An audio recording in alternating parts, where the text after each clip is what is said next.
Peace, family. Y'all know who it is. It's Bakari Lumumba back once again, the progenitor of LumumbaSpeaks.com, a Black empowerment initiative where we believe that we can gain a competitive advantage for always betting on Black. Doing, once again, a dual stream with Beacon Network, the Pan African social media extraordinaire, and of course, Lumumba Speaks, Black empowerment initiative where we believe we can gain a competitive advantage for always betting on Black. Have a great show today, especially looking for people to tap in as we discuss, should the Black community support P. Diddy? Many of you are aware of the accusations being made against the music media mogul. Many people argue this is akin to the situation with Bill Cosby. So I want to get you all's thoughts on um, what you all think of this situation. Should the Black community support P. Diddy? But before we get this party started, as they say, we want to make sure that we go with some ground rules here at Lumumba Speaks. One, diversity of thought is welcome. So I don't care if you're on the left, on the right, or right down the middle. You have the opportunity. We're going to provide space for you to provide your perspective. Number two, no racial epithets of any kind are allowed. No epithets of any kind are allowed, not just racial epithets. This is a site for Black empowerment. And we know that the three ends of Black power are self-respect, self-discipline, and self-respect, self-defense, and of course, self-determination. Ashe, Black power. Number three, facts over feelings, family, facts over feelings. So when we open things up, have the conversation, we want to make sure that we're attacking the argument someone makes and not the person themselves, right? So no ad hominems, right? Number four, no fundamentally false statements, no fundamentally false statements of any kind. You can provide your perspective. You could say LeBron James is better than Michael Jordan, right? LeBron James is the GOAT. You could say Kobe's the GOAT. You could say Kareem is the GOAT. But if you were to make the claim that Jordan's not the GOAT because he only won 4 championships, that would be the fundamentally false statement. So then I'm going to tap in and say, no. Because we don't do that here. My platform will make sure that the information that we're disseminating, even the conversations we're having, are rooted in the facts. And then last but not least, our mission here at Lumumba Speaks is neither to exonerate or vilify, but to challenge conventional wisdom and re-examine what has previously been accepted as fact. So before we get started, I want to go over today's Black History fact, right? It's a rather somber one, but on this day, 221 years ago, Toussaint Louverture was transitioned to the realm of the ancestors, right? As we all know, Toussaint Louverture was a Haitian general and the most prominent leader of the Haitian Revolution. During his life, Louverture first fought and allied with the Spanish forces, the Santo Domingo Royalists, then joined with Republican France, becoming Governor General for life of Santo Domingo, and lastly fought against Bonaparte's Republican troops. As a revolutionary leader, Louverture displayed military and political acumen that helped transform the fledgling slave rebellion into a revolutionary movement. Along with Jean-Jacques Dessalines I, Louverture is now known as one of the fathers of Haiti. And we know his most famous quote is, "By overthrowing me," this is after he was captured, "you have only defeated the trunk of the tree of freedom. It will grow back because its roots are deep, numerous, and vivacious," right? So I want to make sure that we get some revolutionary love, and that the memory of Toussaint Louverture, the revolutionary memory of Toussaint Louverture, of course, will be with us in the work that we do on a diurnal basis, but most importantly, on today's broadcast. So definitely want to show some love to the late, great, esteemed ancestor, Toussaint Louverture, right? One of the fathers of Haiti. So with that said, family, I believe the link is in the description, but so okay. So sister says dumbass question. Okay, well, I want you to tap in and share with us why this may be to you a dumbass question, right? Brent Paul says never, right? Mary Shy, I can't wait for this show. Sister Shy, appreciate it, sister. Make sure you're Mary and not Shy. You're always welcome here. Lumumba Speaks. You spoke up last show, last broadcast, and I think you did a great job. Then of course D1 Beats, but D1 Beats, peace to Lumumba in the chat. Appreciate you, brother. Hey, you said you got that Pan African song coming out, an album coming out. Definitely want to hear it. You know, you have a platform here to promote your album. So definitely looking forward to hearing from you. Go after other groups with the same energy. Most people don't know other groups that handle us. They can't go against each other. So Daily Jerk, Daily, want you to tap in and share what do you mean by that, right? When you say go after other groups with the same energy, right? So I'll provide my perspective. We all know who Diddy is, formerly known as Puff Daddy. Created Bad Boy Records after being fired as an intern, I believe, with Uptown Records, right? Meteoric Rise started off with of course, I think In Vogue, Notorious B.I.G., later came Mace, Black Rob, Shine Burrow, The Locks, Faith Evans, 112. I mean, there's numerous artists. He ventured into, of course, clothing, um, ventured into, of course, he says Daily Jerk says the Jews are not taught to go against each other. Interesting. Most definitely appreciate it. No doubt, brother. So we want to make sure you drop that. And then, of course, we can even have a listening party here on the platform if you don't mind, brother. I'm definitely looking forward to hearing what you are putting out. So, and then, of course, last but not least, he even had the deal with the parent company of Ciroc. I was reading some articles earlier today, and so he's saying, Brother Daily Jerk says they handle it in their communities. So I want you to tap in and be part of the conversation. I'm gonna put the link in the chat. If you're watching, family, make sure you hit the thumbs up button, subscribe, like, share, and hit that notification bell. Make sure you hit that notification bell. All right. Make sure you hit the notification bell. Make sure you subscribe. Make sure you hit the thumbs up button. You're watching Lumumba Speaks and Be Qualon Network. This is the Door Stream once again, where we're discussing should the Black community support P. Diddy, also known as Puff Daddy. Absolutely, he should be supported by Black people. He hasn't been convicted of anything, but Black people have crucified him already. P.39 says, so definitely want you to tap in as well. Also, if you're watching, make sure you be a blessing to the show. Cash app us at Lumumba Speaks. Money sign, dollar sign, Lumumba Speaks, right? And so one of the issues we find was Cassie, his former girlfriend, made some accusations of sexual assault. She made some accusations of being forced to have sexual liaisons or dalliances with male prostitutes. Last but not least, I think there was even a situation where one of the individuals that helped him on his latest album accused him of unwanted sexual contact. So this is a real issue. I would agree he hasn't been convicted of anything, and we know in this country is innocent to proven guilty, but we know oftentimes with Black people it's guilty to proven innocent, right? The African American or African justice system in America. D1 Beat says Diddy is being made an example of because to me he had many accusations against him for decades, not even including the Tupac death. So tap in, but the D1 want to know what those accusations are. They also know we as the Black community are global branders, right? Many who have argued that, absolutely. There's even a term called African Americanization in terms of the African American influence globally in terms of music and entertainment. But that's a whole conversation for another day when we can talk about the essentialization of African American identity. But I think we got a lot to unpack here. From an article that I read, I believe in the New York Times, it states that Cassie, his former girlfriend, even though they settled a day after she filed her lawsuit, is reportedly working and cooperating with the feds. So that's an issue. We know the feds raided his $1 million mansions in Miami, well, compounds actually, and in Los Angeles. And I believe that accusations were sex trafficking.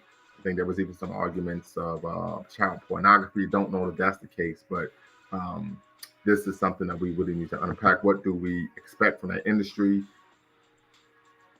Christian behavior, this is what is done on these TV shows as well. The question should be why though, right? So Queen Lainey, need you to tap in. The link is in the chat, family. The link is in the chat. The link is also in the description. Once you want to tap in and share with me, should the Black community support Diddy? And I'm going to throw a caveat in.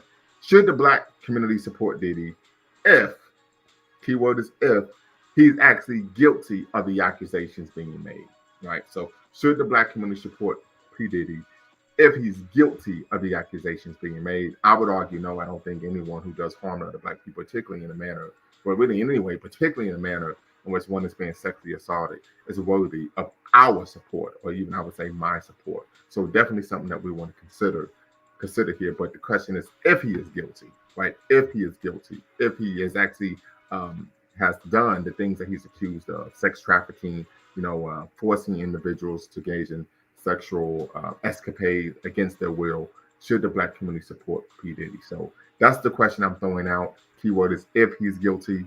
Daily Joke Daily, I see you're commenting a lot here in the comments. in the chat. So definitely want you to tap in. Sister Shy, Sister Mary, I'm gonna say your Sister Mary because you're not shy, right? Want you to tap in as well. Sister Moore, you say that's a dumb question. So tap in and share with us why you believe it's a dumb question. All right. So once again, family, you're watching Lumumba Speaks and Beacon Network. Dual stream. Once again, we're discussing should the Black community, keyword should the Black community support P. Diddy. Brother says, I believe those people were agents. What people are you referring to? That's what I would argue. What people are you referring to? But I think one of the things that is that one would need to consider is, of course, the allegations made by Cassie, the B&U singer, are rather damning, right? Many people would argue, of course, that that is a sign of guilt that he was willing to settle after one day. Um, of course, his legal team argued that settling with her is not a mission of guilt, right? Or even liability or responsibility. We know that was a civil matter, not a criminal one. But according to the reports I've read in the New York Times, Cassie is working, of course, with federal authorities in terms of what I believe is to build a case against him. So that's something we can discuss as well regarding should she be working with them, particularly after he, of course, had a undisclosed settlement. So something to consider. Sister Queen Laney says, the question should be, why are we not supporting him? I think it's sad how the Black community is enjoying his downfall. So, yeah, I want you to tap in terms of what have you seen in terms of social media spaces that would be representative of Black people enjoying his downfall. I'm quite sure in some feminist circles that's the case, right? Off with his head, right? The wicked king is dead, as some would argue. But definitely want to hear what you have to say regarding that. Where have you seen this? And I would argue maybe this is in social media circles, even in some community areas that this is the case. So definitely want you to tap in. So the link is in the chat. Henry Smith says, I think it was all states because Homeland Security has nothing to do with drugs or sex trafficking. Their job is to stop terrorism, and no one was arrested. This is true. I would believe so. That is the job of Homeland Security. Many argue why the Homeland Security, conduct the search on his homes rather than the FBI. So that is something to consider. Hope you are willing to tap in and be part of the conversation.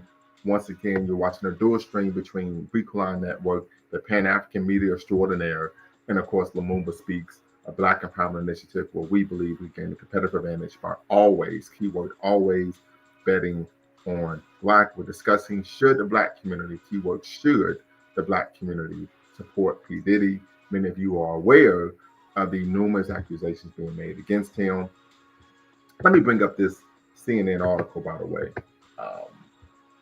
Yeah, let me bring this up here. Yeah, here we go. Oh, I used the New York Times article first, then we could go to the CNN article. So then the question is, if it was staged, then we need to look at why is that the case, right? Why is it staged? But so here we go. Later that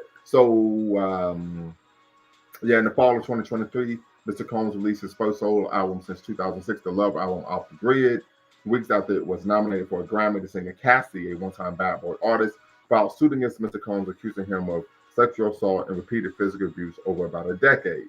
It was the first in a series of lawsuits filed against Mr. Combs. It is unclear whether they are related to the investigation into his affairs by federal prosecutors in the Southern District of New York, by federal agents for Homeland Security investigations. Through a lawyer, Mr. Combs has vehemently denied all the claims made against him. The most recent lawsuit was filed by Rodney Jones Jr., a music producer known as Little Rod. He accused Mr. Combs of making unwanted sexual contact and of forcing him to hire prostitutes and participate in sex acts during the making of the Love album. If Mr. Combs thought that after his more than 2-decade foray into various businesses, he would find a safe haven in music, he was mistaken. It seemed that he had gone from I Am King to Cautionary Tale. So that is the New York Times article. Here, then I'll go to the CNN article.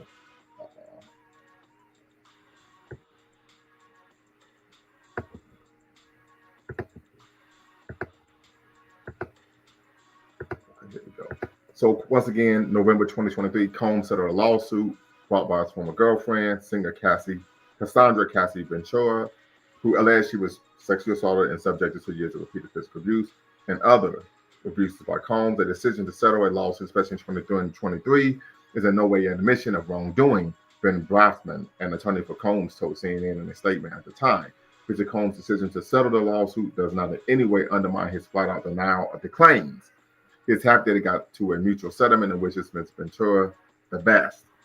Weeks later, at least 2 other civil lawsuits were filed in New York against Combs with allegations of sexual assault, including one filed in December in federal court that also included allegations of sex trafficking. Right, so I think this is what got the feds involved. Sex trafficking would be a federal crime. My thoughts are, if you're bringing up sex trafficking, then of course that brings in organized crime, which there's the RICO statute, and I believe R. Kelly was charged or convicted of organized crime in terms of conspiracy due to the RICO Act. The allegations that the young women that he was having these sexual liaisons with were engaging in what prosecutors argue, was a organized crime because he had men bringing those women to him. So something to consider. Combs states, I have sat silently and watched people try to assassinate my character, destroy my reputation and my legacy. Combs said in response to the December suit. I think I skipped something here. Yeah, okay, no, I didn't. Very good. Sick of the allegations have been made against me by individuals looking for a quick payday. Let me be absolutely clear. I did not do any of the awful things being alleged. I will fight for my name, my family, and for the truth. Combs was accused of sexual assault and harassment in another civil lawsuit filed by a former male employee last month, claims which Combs, through his attorney, denied. Right. So these are the issues that P. Diddy, Puff Daddy, of course, when I was coming up, known as Puff Daddy, these are the issues he's facing. So I want you all to tap in and share your thoughts on should the Black community support P. Diddy. Daily Jug, definitely want to hear from you. I mean, you made some comments I think we really want to unpack and understand at a deeper level, deeper understanding. So you could tap in. I'm going to put the link in the chat one more time, family. And the link should be, keyword should be in the description. Don't be bashful. I want you all to tap in and be part of the conversation. Joel Torres says the first. Definitely want to hear what you mean by that. What do you mean by the first? Right? What do you mean by the first? So tap in, be part of the conversation, family, and make sure you hit the subscribe and like button. Thumbs up, thumbs up, thumbs up. Hit that notification bell for future updates, videos. You're watching Lumumba Speaks and Beacon Line Network. Do a stream where we're discussing should the Black community, keyword should the Black community support P. Diddy. These allegations are aching too, in my opinion. Some of the allegations made against, of course, the now in prison R&B crooner R. Kelly, and similar to that of comedian actor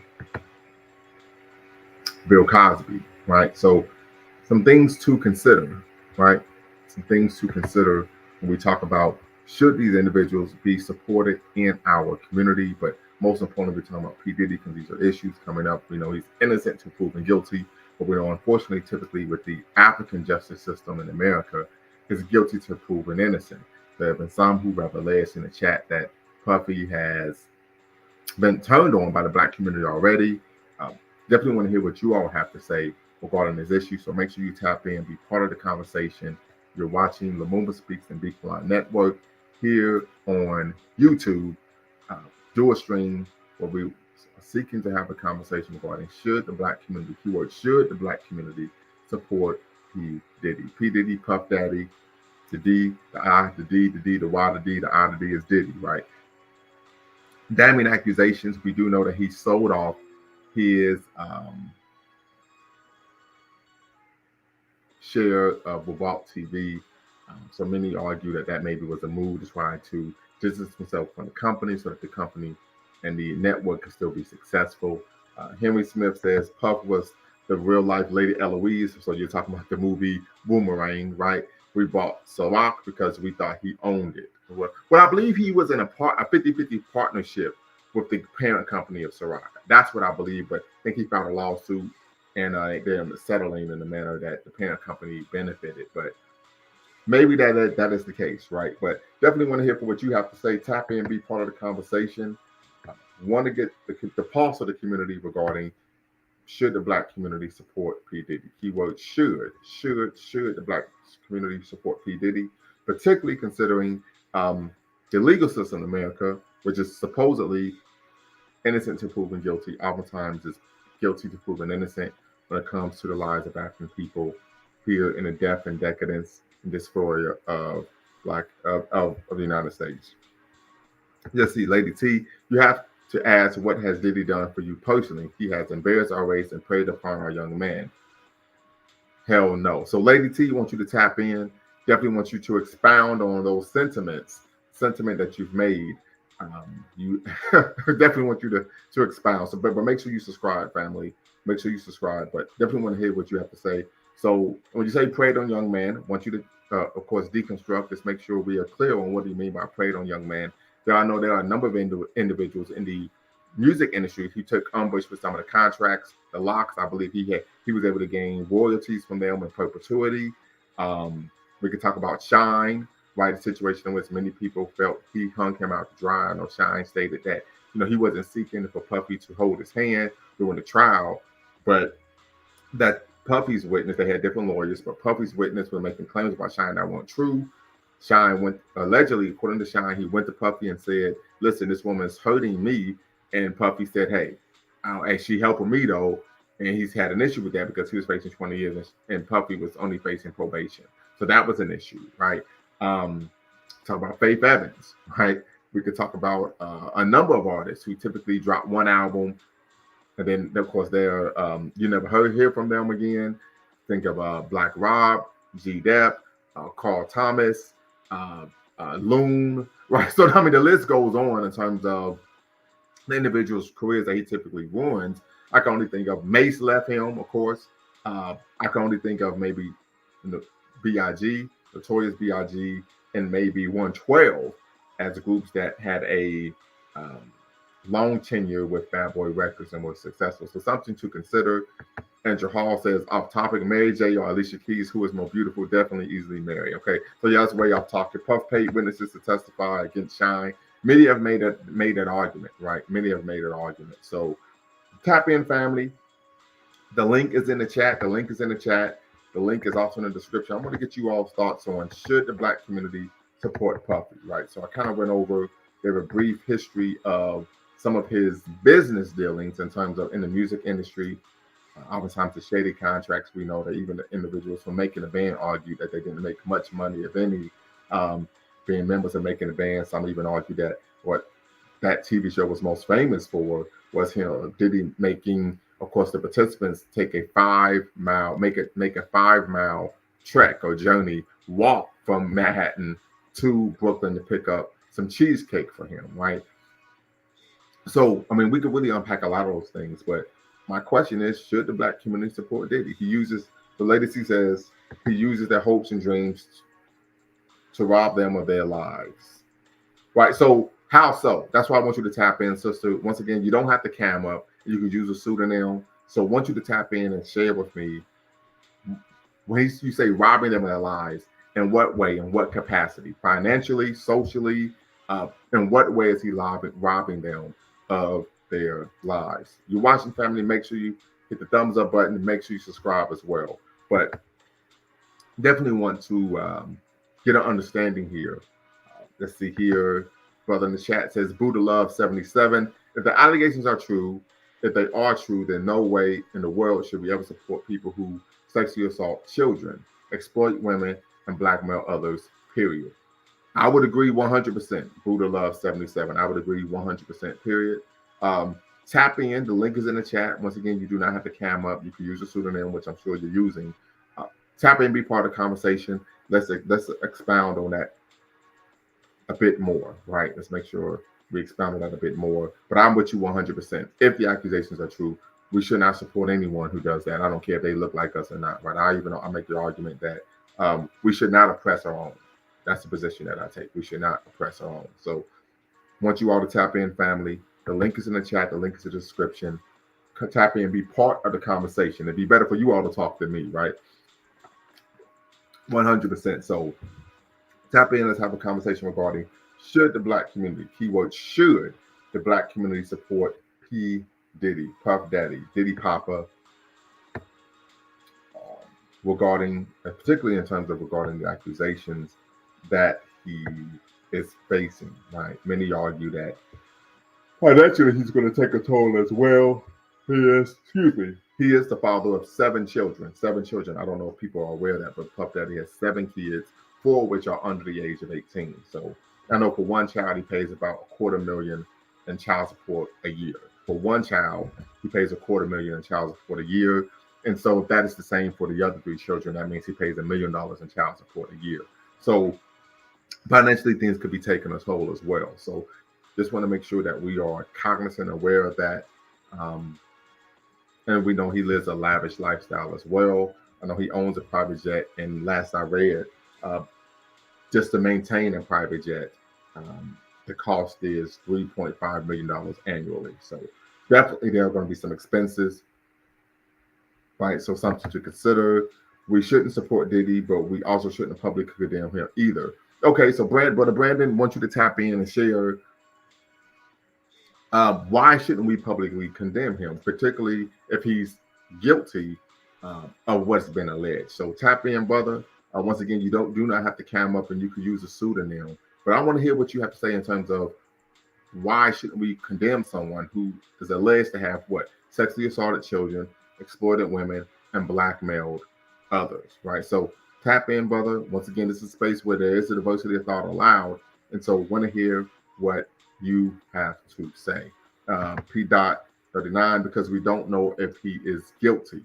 Understood. So listen, a lot of y'all going hard in the chat, right? Tap in, be part of the conversation. Once again, you do not have to cam up, but tap in, be part of the conversation. The link is in the chat. The link is in the description. You do not have to cam up, but I want to hear what you all have to say. So 100% tap in, be part of the combo. Lady T says, if the allegations are legit, he used pedophilia to confuse and traumatize them. No punishment is too great for him. So this is an accusation I think is a bit damning. So this is why I want you to tap in, sister, because I wasn't aware of this pedophilia. And so when you say to confuse and traumatize them, who is them? And then, of course, where are you getting that information from, right? Where was this alleged? Mostly because black folks will talk so bad about our own, and you have other races band together that will try to rehabilitate that person in public. Okay, but brother, I want you to tap in because I really want to have this conversation with you. Love to have this conversation with you. But then the question is, should we rehabilitate a person's image who allegedly sexually assaults children, sexually assaults women, sexually assaults men, exploits and blackmails them? That's the question I would have. Should we be seeking to rehabilitate the image of that person? Why or why not? Right? I know some would argue because he's accomplished so much.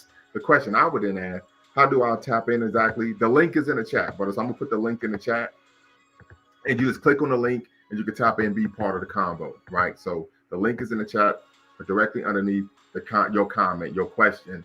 Tap on the link, then you'll be able to be part of the conversation, right? Little Rod says they went to strip clubs to recruit women. Seriously, right? And so the question is this a situation where they're recruiting women, or are they simply going out and taking groupies home, right? So this is why, the devil's in the details, and we want things to come out, of course, if there is a court case. But these are some issues, right? These are some issues. I've seen the allegations all over the media. So, Sister Lady T, if you could tap in, maybe and then you could come in and share your screen. That way, we will be able to. Maybe you could read that article to the audience. That'd be greatly appreciated. But once again, the link is in the chat, family. Tap in, be part of the conversation, and make sure you hit the subscribe and like button and the notification bell. So these are things to consider, right? Excuse me.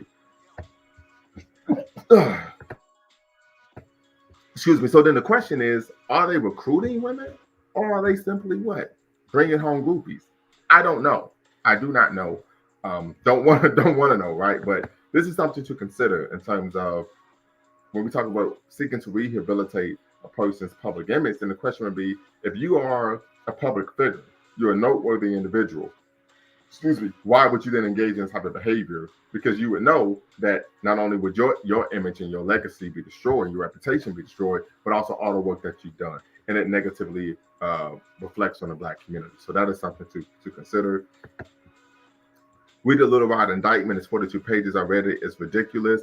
So when you say indictment, that would mean that there are actually charges against him. So are you arguing not the indictment but the lawsuit, right? So I would argue that you're speaking of the lawsuit that Little Rod, or the lawsuit or the complaint, right? But P.39, tap in, be part of the combo. The link is in the chat. I want you to tap in and be part of the conversation, right? So and you can share with us some of the details of the lawsuit. Definitely tap in. Brandon Cave, want you to tap in as well. The link is in the chat directly below the question you asked. Click on the link, enter the studio, be part of the conversation. Want you to do the same, P.39, particularly because I want to get some of the details regarding the lawsuit made by Little Rod. I do know that he stated that he forced him to purchase prostitutes, and that he had unwanted sexual contact with, of course, P.Diddy. So there may be some other details there. And then, of course, we can unpack, have a conversation. Is this someone that we should be supporting? Yay or nay, right? So definitely want to hear what you all have to say regarding this issue. Once again, you're watching a dual stream via Bequalon Network, the Pan-African Media Extraordinaire, and of course, the Lumumba Speaks, a Black Empowerment Initiative where we believe we could gain a competitive advantage by always betting on Black. Also want to share with you all, once again, today's Black History Fact is that 221 years ago today, one of our greatest ancestors, the Spartan Overture, transitioned to the realm of the ancestors. We're talking about the Spartan Overture, of course, one of the fathers of Haiti, along with Jean-Jacques Dessalines, transitioned to the realm of the ancestors. So, Brandon Cave, we want you to turn your camera on very briefly just to make sure you're not trolling. Then I will bring you into the conversation. So if you could turn your camera on while you are in queue, thank you very much, brother. You could turn the camera off, then I will bring you in. Very good. So you can turn your camera off, and then I'll bring you in, brother. All right, very good. All right. Brother Brandon, what say you?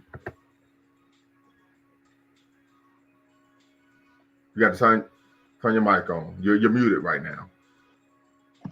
How's everybody? I hope everybody's doing good. Doing well, brother. What's the word? Not much, man. I mean, talking about this whole thing with Diddy is obviously very popular news. Mm-hmm.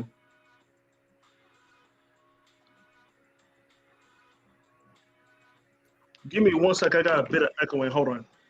Okay, no problem. Yeah, so if you're watching on YouTube, you need to turn that off in the background while you're in the stream. Yeah, so Big 656 says, all I want to say is everybody talking about P. Diddy, he must be a diabolical mastermind, but to manipulate hundreds of people, I'm mad that he's a billionaire. Did he do it? What did you let? Okay. Architectural Whisperer, Elvis slept with a 6-year-old, but his people still love him. I think she was even younger than that, to be quite honest with you. Plus, Little Rod didn't have a damn chain on. Why did he hang around if he was being harassed? So what do you mean by not having a chain on, right? So P.39, tap in, be part of the conversation. Link is in the chat. Architectural Whisperer. I think Elvis's wife was even younger than that, if I remember correctly. Let me look that up, family. Elvis Presley. Talk about his wife. I want to look this up. Can you guys hear me now? Yes, we can. We can hear you just fine. Okay, sorry about that. No problem. Yeah, and there's a lot of echoing going on, so I may lose my position for a moment. Okay.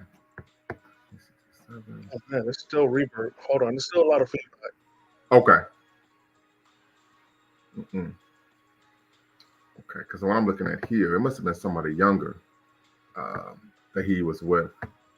I do remember reading about that. So when we talk about Elvis Presley, but yeah, just make sure we stay on task though. Just make sure we stay on task. We're talking about Puff Daddy because one of the things that typically happens is somebody would say, "Well, this takes place in other communities, so we should allow in our community."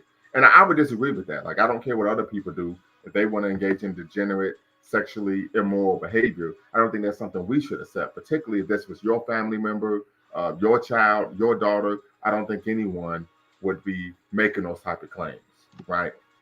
Okay, now I got it figured out. Thank you, brother. I'm so sorry. Thank you for your patience. No, it's all good, brother. Go right ahead. Okay, because what it was, I still had YouTube up, so I had to close out YouTube, and now Absolutely. we're perfectly synced up. So Yeah. with that being said, you wanted me to comment basically back on not condemning them in public. Yes, sir.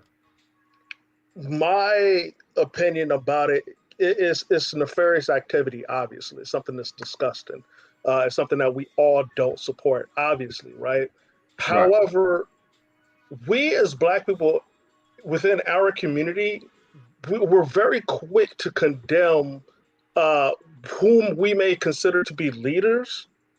And don't get me wrong, like the actions that they do isn't anything that we all want to stand by. Not at all. But if you look at like the whole situation with TD Jakes and how, just something simple, he said, we're being swallowed. Like that whole thing went out of proportion. You know what I'm saying? They probably didn't even really get the whole sermon to see what he was really talking about. But you could see like how mostly black people, you don't hear this for any other race that were like, who knows what? Maybe okay, Joel Osteen may get a little bit of flack, but it's not as prevalent as you'll see within the black community about our black leaders so often. I feel, not my personal opinion, I could be wrong about this, but we have to stop trying to be the crabs in the barrel. We can't take someone that has prominence in a sense, you know what I'm saying, to a lower level because of mistakes that they made. This is a huge deal. Again, don't get me wrong. This is something that we're all not condoning, but we're so quick to try to make ourselves, and I think this is where it really is that we want to make ourselves feel better, or we want to make other people look better. Look at 50 Cent. He'll say this, that, and the third. I'm pretty sure 50 Cent ain't innocent in any of this stuff too. So it's just not cool to always be But, poking but, a but I finger. will say this 50 is like that with everybody. He's always saying something negative about people. That's the part. Actually, that is a problem still, though. Not just saying that this one thing. Yes, you're right. It's his persona. It's what he typically does. But again, it's always why is he always in an attack mode? You get what I'm saying? Like Right. you're a man with money. Me, my personal opinion, if I was in 50 Cent's shoes, I wouldn't care to try to talk down about somebody else for what they're going through. Again, I want to be more like Jesse Jackson in that regard, to saying like, okay, here's my spot. This is who I am as prominence. I see this man falling. Let me come to this man's aid. You seen Will Smith at the Oscars slap Chris Rock. How many Right. black people came around him to come and talk to him instead of going up on a mic right behind him? It's like, man, if that was me, I would have, you know what I'm saying? Like they wouldn't have tried to condemn him like that in public. Do you hear what I'm saying right now? You feel what I'm saying? Yes, sir.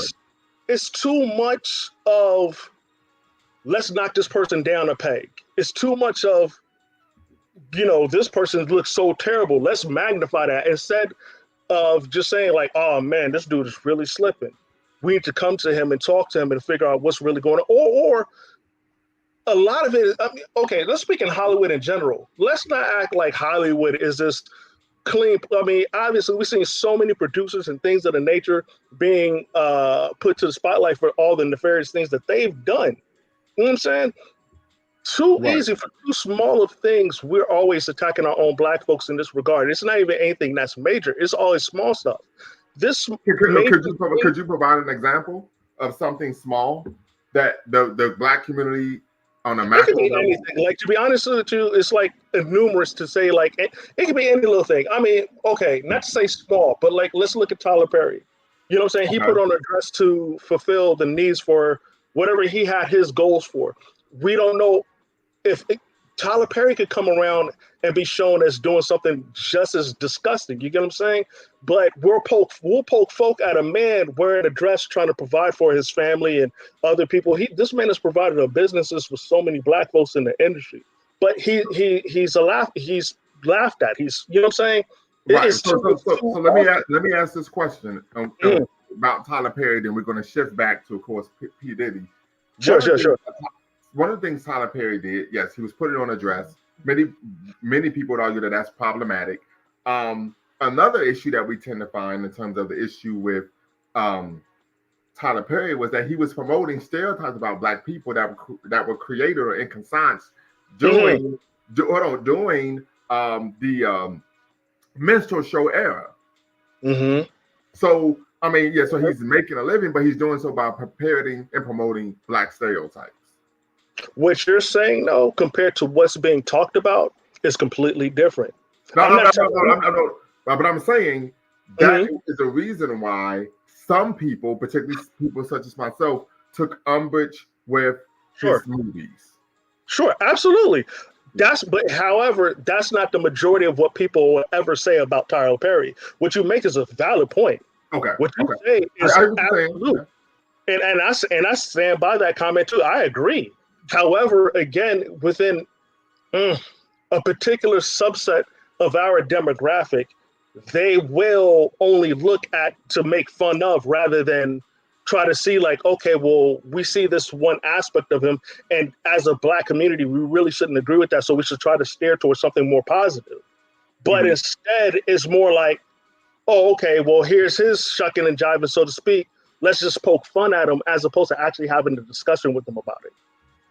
Well, but also I think it's important to understand he's a millionaire, so it isn't like he's gonna listen to what we Most have to we're going to say. be able to do, right? I mean, he got his Right, millions. man. Right. Yeah, I However, got my who own made those millions movie is really studio. on him, and he has to deal with it, obviously. Right. So very quickly, Right. Sister Tanya says, "Why not? White people do it." So I want you to tap in, Sister Tanya. Let's unpack that because I think one of the issues we have is we shouldn't be looking at other racial groups as a model for behavior, right? Particularly in terms of how do we address deviant behavior. We have our own cultural models of how do we address deviant behavior. So I think that's something to consider, and I think that's one of the reasons, unfortunately, in our community, a lot of children who are victims of sexual assault, it gets swept under the rug. And those children never get justice. They are never able to truly heal from the traumatic experiences they had as a child because we sweep it under the rug and say, well, white people do it, or this is a family member. I say, hell no, they got to go. So that's just my perspective there. But I want you to tap in, just to be part of the conversation. P.Diddy said that Cardi B admitted to drugging and robbing men, and there's been no investigation against her. I would agree with you 100%. It's extremely problematic. I don't like her music anyway. But yes, she admitted to that. She said she was drugging, and robbing men to what? They have studio time. She then came out and said, well, I was doing that to survive. Bullshit. The majority of black people in this country, the majority of people in this country, period, do not engage in criminal activity as a way to make a living. So the whole concept of having to do that to survive is absolutely ridiculous. You do not have to commit crime as a way to make a living. That's a choice. FBA attacked Dr. Cosby before the court case was over. Architectural Whisperer wants you to tap in, be part of the conversation. Untap that, right? Really want you to untap that. You can provide some examples that'd be greatly appreciated. P.39, people are hypocritical because they were invited to a Diddy party. To this day, they break their necks to get there. I think that is true. We know he was known for the white parties in the Hamptons. I'm praying for the brother and all the victims. Brother Marshall, some would argue that that is problematic, hypocritical, right? That you can't be for the for the victim and the perpetrator, right? So just tap in, have that conversation as well. Thank you for the time, my brother. Let's love and so I take it you about to tap out, brother Brandon. Oh, I thought you was probably doing like a round table kind of thing, like let someone just chime in for a quick high, and then probably No, you can pass stay the mic on to as long somebody as else. no, you can stay Okay, on for as I long do as you that. I do want. that. I do that. Yeah, you can stay on for as long as you want. So, but I think these are some serious issues because it's not just Diddy. This is an issue we have in our community as a whole. Right. And I know what the issue people make is, well, we could deal with these issues internally. We don't want them to become ensnared by the carceral state. We know the criminal justice system is inherently racist at every level, local, state, and federal. So we don't want to turn people in our community over to them. But typically, the accountability in the community is what? What does that accountability look like if it's internal? That's the question I'm asking. Again, if it's internal, it's just not public. It's not shown to everybody to be. You know what I'm saying?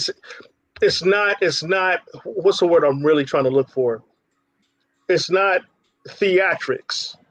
We really don't. You know what I'm saying? To condemn somebody is one thing.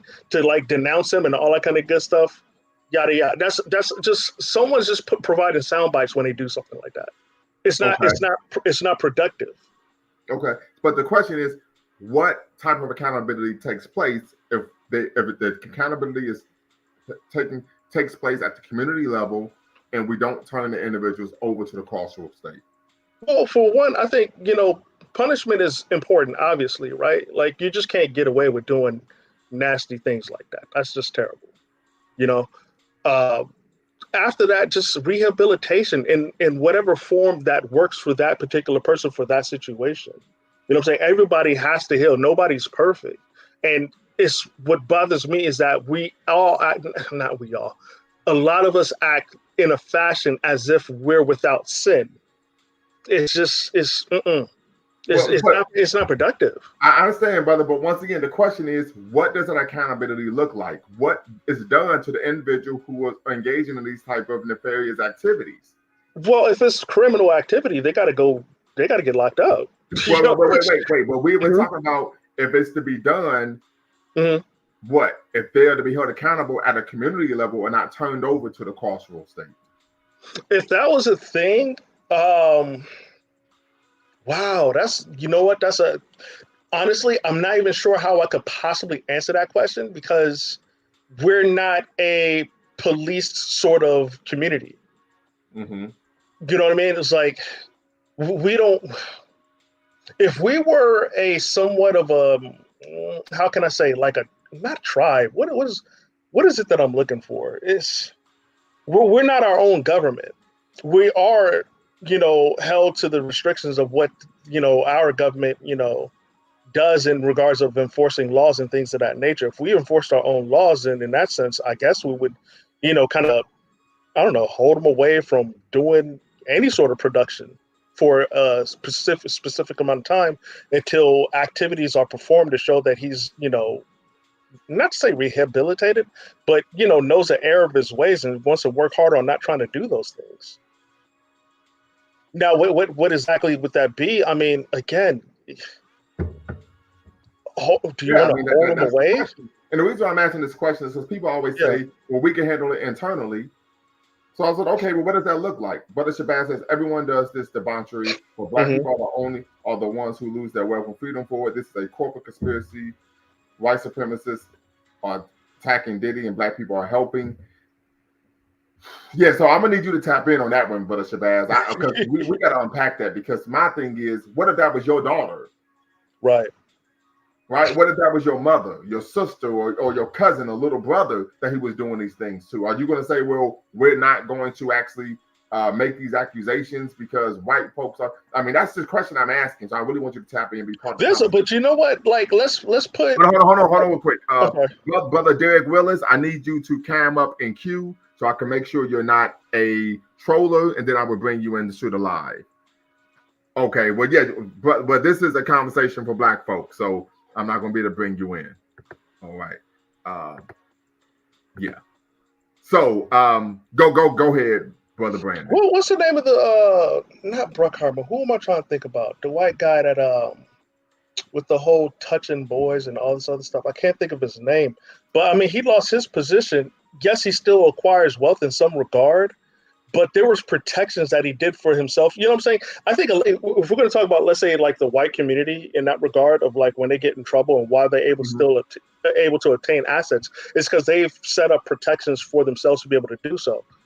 Diddy, I would honestly assume he has those same sort of protections. I mean, we've seen him already, posting back on social media after when he was chased down by the FBI. So he Right. obviously has the right lawyers to say what he needs to do for when and where he needs to do it. So I wouldn't assume to say that black people are the only folks that lose out on it to a certain degree. There's a lot of black folks that probably aren't knowledge to know how to protect themselves. Mhm. So this is the question I would ask, right? And I think you made a good point there.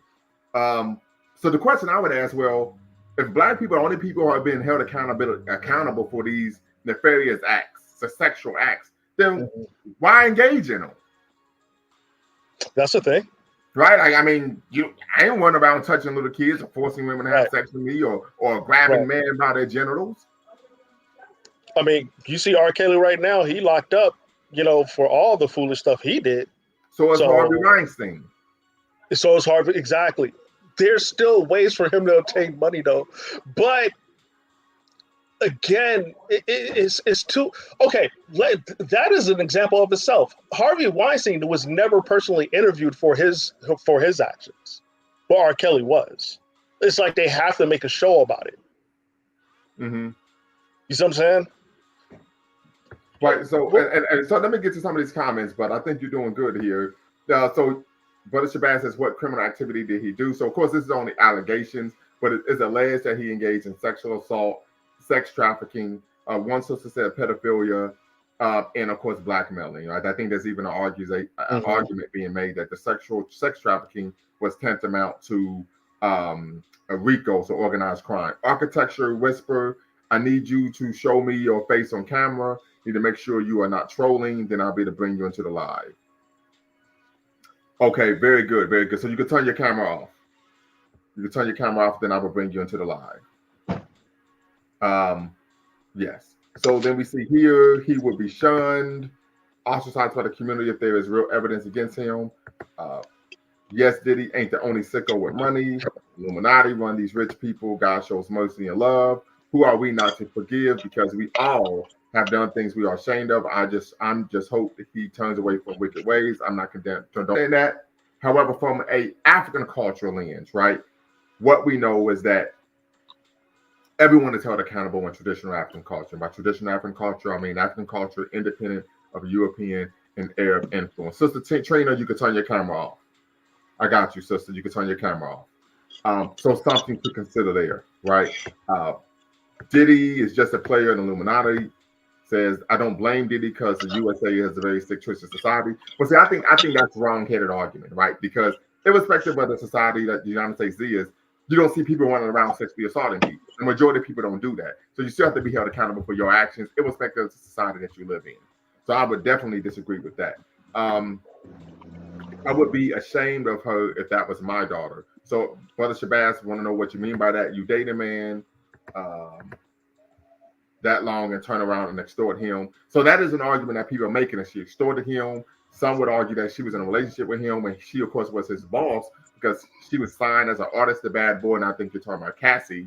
And then they were in a relationship. So they would, I guess the argument from a legal standpoint would be, if I broke go with him, if I told him no, he could have ruined my career. But I would argue she didn't have much of a career to begin with, if you want to be honest, right? We're in Babylon. They won't get promoted and put on unless they engage in debauchery. So Pro Woman, want you to tap in as well, be part of the conversation. The link is in the chat. Once again, you're watching a dual stream here on the Lumba Speaks in the Beacon Network. Make sure you hit the subscribe button. Thumbs up, thumbs up, thumbs up. Make sure you hit the notification bell. So, Brother Brandon, I'm going to pass it to you, and then we go to Architecture Whisperer and Sister Trina. I think, wow, there's so much that's been said that you could agree with, and it's stuff that you could be like, I get it. But yeah, I mean, there's a lot of hypocrisy to, the man, that's being accused right now. Someone said, if you was invited to his party, you'd be one that wanted to be there. Yeah, I'd say I'd be one too. I would love to have attended something like that, but me, I think every person is different. Some people may want to go in attendance to kind of like conduct business. Some people want to go for the debauchery. You know what I'm saying? So, it just depends on where your mindset is. And that's to say about Diddy, where's his mind in regards to these so-called, parties? Like, is it business? Is it business and pleasure? Is it strictly pleasure? You know what I'm saying? No matter what, I mean, gosh, you should never do any sort of sex trafficking or anything like that, kids or even adults. Like, it doesn't make any sense. You're too rich for that. I mean, you don't see Denzel Washington, that kind of stuff. But I don't know. You never know. Right. Architecture Whisperer, go right ahead. Yes, okay. My problem with this type of thing with Diddy and Cosby and even Michael Jackson is that before all the facts are even heard, people are willing to jump on the wagon and condemn these people just based on the slightest accusation. I think it's best to wait till all the facts are heard, everything's been vetted, and the truth is known. Also, with like Cosby, what happened with him is that these women voluntarily got involved with him, and same with Diddy, and then later on decided to turn back and extort him for money or whatever. Right. Now, one of the accusations being made against Puffy is that some of these women were being sexually assaulted, so it was against their will. That's what they always say, but it's always years later, they start complaining about this, and you know, it's hard for him to actually deny it. In that case, he can't defend himself. Like there's no actual evidence. Right, exactly. That's how it always has been with Cosby, with Michael Jackson, with any of the cases I can think of right now. It's always been women that say things that can't be proven. Now I will say this, and I'm just playing devil's advocate here, so don't Okay. be upset with me. But there is literature research that suggests that individuals who are victims of sexual assault typically do not reveal the assault because they are ashamed of what took place. And so they Well, could go years without telling anyone because of the shame regarding being victimized. well, in all the cases I can think of, even including Trump, people that are ashamed of their being victimized always want to get money. They're not ashamed to ask for the money. Okay. So you would view that as problematic and particularly an incentive to make these accusations. I think they should make the accusations if they made them in a timely manner, and they were able to, somehow verify it, or at least when a person's raped, they have physical evidence that they But can bring that's true. forward. That's true sexual assault. Okay, Because sorry, yeah, we right, don't right, want right. to strike. Gotcha. So when that happens, there's physical evidence they can bring forward. If they bring it forward in a reasonable time, it's still, available to be analyzed. If they wait for years and don't bring any evidence and then want money for it in return for this, it makes it very questionable, at least in my mind. Okay. And I understand that 100%. 100%. I actually would agree with you. I would agree. Sister Trina, what are your thoughts? I think anybody that's abusing people in general, but in the Black community, if you're abusing, sexually abusing, or physically abusing other Black people, you need to go. Because this stuff has been going on in Hollywood. I call it Hollywood for so long. The house of cards is coming down, and I'm glad it's coming down. Because all these drugging people, sexually abusing people, physically abusing people, making people got to do this and that just so they can get a record deal. It's just ridiculous. It just has to stop. And everybody needs to be brought down to justice. I don't really care what gender they are either. That's all I got to say. Okay. I agree with that, sister. In the past, in our community, those sort of things didn't happen, and it was considered to be nasty to do that kind of thing. I mean, going back, like I'm older than you, going back a number of years, like in our grandparents' time, that kind of thing was not heard of. It was just considered to be disgusting, and it was not part of our culture to behave in that manner in general.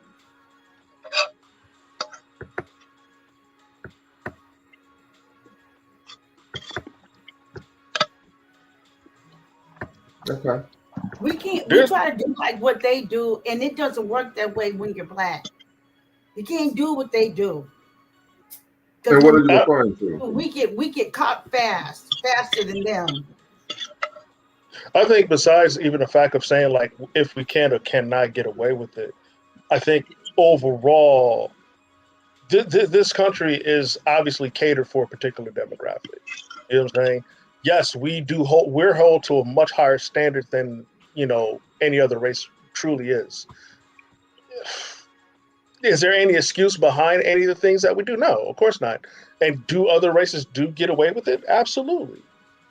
However, my whole thing is the whole public shaming behind it. Like, I just don't see any benefit to anybody by, let's say specifically famous people that have status. Like, y'all should just stay out of it. Like, it just makes you look like a crab in a barrel. That's just my opinion on it.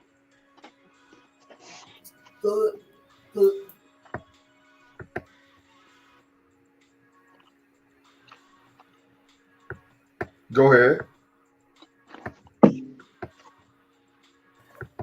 Well, that's basically my comments. I'm just listening to the other comments now. So yeah, the brother in the comment says Trump was on tape saying I grabbed them in the crotch. I'm rich and still got to be depressed. Well, yeah, he said that you could, and when you were rich, you could do those things, could do those type of things. And now it says now more blacks are supporting Trump, but want to put Diddy under the jail. So something to consider. But I don't know if well Trump has been accused of. I don't think he's been accused of sexual assault, but we do know he's committed adultery. So those are. I don't think those are. I think that's a No, what he did was protect himself. He, make him do NDAs and things like that. That's why he paid, right. what was it, Stormy Daniels? Right. So he paid her to stay hushed. And even when it came to light, because a clause was written and she signed on it, there's nothing further that can happen. It's like as if it's saying it was all consensual. But is it truly? Like for a lot of the people that he's probably done that to? I doubt it. Right. So something to consider. Yes, I know it is sexual assault, but he stated that because you're rich, you could do those type of things. He didn't actually state that he had done those things. Right. He just said when you're rich, you could do these type of things. Right. So and it's not like no. What he said is that I would go and I would grab him by the crotch, the real word that he used, and I can do that because I am rich. That's what he really said. Right. But he never said that he actually did that. No, he did say that. That was the statement that he said that was recorded. He didn't know he was being recorded, but the whole statement that he says, like, I would go up and I would grab them. That's what he was saying. He was saying you could. He said I would grab them by the crotch. I'm going to pull it, see if I can look it up. Yeah, I think you're right. But Trump is not any role model anyway, so it doesn't matter really.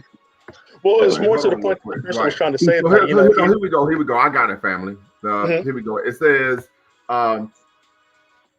later referring to Zucker, he says, I better use some Tic Tacs just in case I start kissing her. I'm automatically attracted to beautiful. I just start kissing them. It's like a magnet, just kiss. I don't even wait. And when you're a star, they'll let you do it. You can do anything. Grab them by the pussy. You can do anything. I get what you're saying. And that's not to say it's semantics, but if he's going to say something that bold, I guarantee he's probably done it before. Well, okay, but all I'm saying is he said that's what you can do. He didn't actually say that he did it. And yes, the NDA doesn't protect criminal behavior. But the issue that he was engaging in, that Trump engaged in, was he was trying to protect the fact that he was committing adultery. There was no allegation of sexual assault with Stormy Daniels or other white woman who was a Playboy bunny. Right. So, Sister Shia, you definitely marry. I want you to tap in, be part of the conversation. So, yes. All right, Architecture Whisperer, you can turn your camera off. Yeah. So just want to make sure we're dealing with facts here. We don't want to make any claims that are not factual because of course it hurts my credibility on my platform. So P.39 definitely want you to tap in and be part of the conversation. Though want you to tap in and be part of the conversation. We're discussing should the Black community support Diddy. And so what I think was really disconcerting to me is for people to say, well, they do it, so it shouldn't be a big deal. We should deal with it internally. So the question I'm asking Architecture Whisperer and Trina Jackson is, if this issue is to be dealt with internally in our community, how would that person be held accountable? What does that accountability look like? Community accountability look like? Well, I think that if you have a family network, a friends and family network, those are the first people that should be addressing the issue. They should be the ones that come to the person and talk to them about it and explain that it's not acceptable, it's disgraceful, et cetera, not strangers at the beginning, but the friends and family should be the ones that approach them. Okay, but what does that look like? Well, actually, no, I would disagree. One, from a culture, we look at our history as a people, your friends and family aren't the ones who hold you accountable. It's the community. Because if your friends are going to hold you accountable, it isn't going to really be any accountability. Right? So we want to talk about leadership, not likership. But once again, what does that accountability look like? What is done regarding, because everybody says this, oh, don't take them to the white people. Don't take them to the coastal state. Their prisons, their justice system. Then the question is, how do we hold people accountable? What is done? What are the actions that take place? Good question. It seems that if people can approach them. Like if you have friends and family, and then some leaders that can approach them and talk to them, they should be able to generate an apology and so make some kind of reparation or whatever to solve the issue before it gets to the wider community. I Well, mean, I would argue talking to somebody isn't accountability. okay, what would be accountability in that case? You're asking me. Yeah, I'm curious. There would be a number of things. He would have to be put in our prison. He would Mm. be stripped of all his resources. There would be maybe a physical accountability that would take place. That sounds pretty extreme. But sexually assaulting someone is extreme. That's true. I think that if I got children. That's extreme as hell to me. I've got 3 children too, and I would say that if a person was able to make financial payment or something, they shouldn't be destroyed as a person, but make some sort of payment, similar to how you do with. But this is why I push back on that, because we even find that in the Bible, where I know. If you sexually assault someone's child, you give them 50 shekels of silver, you can marry the person. So I'm not into people paying their way out of being held accountable. Absolutely not. Well, maybe have them flogged publicly. I don't know. That'd be pretty embarrassing. Pay some money and get whipped in public. That might be pretty bad. Actually, you know what? When it comes to say per se punishing, that's going to be a public thing. It's not going to be within the community thing. So all assets and things of that nature, should it be seized? Absolutely. Because it's criminal activity. It's criminal behavior. You have to be punished. You have to be setting an example for someone that's going to break these types of laws or these types of ethics.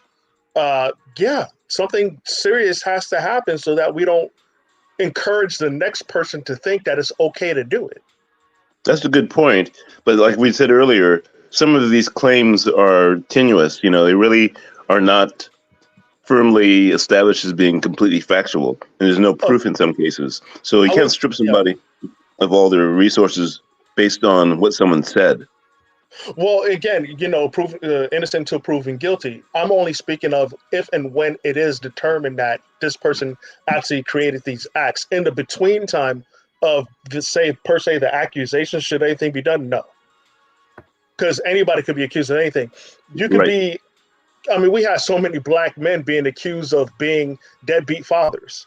And that's unproven, and they still get punished. And they come when a child turns 18, he was never the father. So, you know what I'm saying? There's all kinds of things that can happen in the between time. It has to be something that's tangibly, sound to say, this is what happened. This is how it went down. This is why he's guilty. Once when that's established, then you go ahead and assess punishment. Yeah, I agree with you on that, because you need to establish it firmly. And also, you wouldn't want to destroy the person completely. I mean, here's my thing. My thing is, if a person's committing sexual assault, if someone is actually sexually assaulting someone, I'm for that person being destroyed completely. I actually am. And real quick, Brother Shabazz says the victim can sue, but the state can't take your money because you commit sexual assault. Understood. Yes, that's true. But we're talking about not the state. We're talking about if the community was to hold the person accountable, what would that look like? So that's what we're referring to, not the state. I still think a stiff penalty is good enough. I wouldn't want to see someone destroyed with no chance of redemption. I mean, someone like Diddy, for example, has worked for decades to get where he is. And he made some errors, perhaps, and should be punished for them. But to totally, completely destroy him, I think is excessive.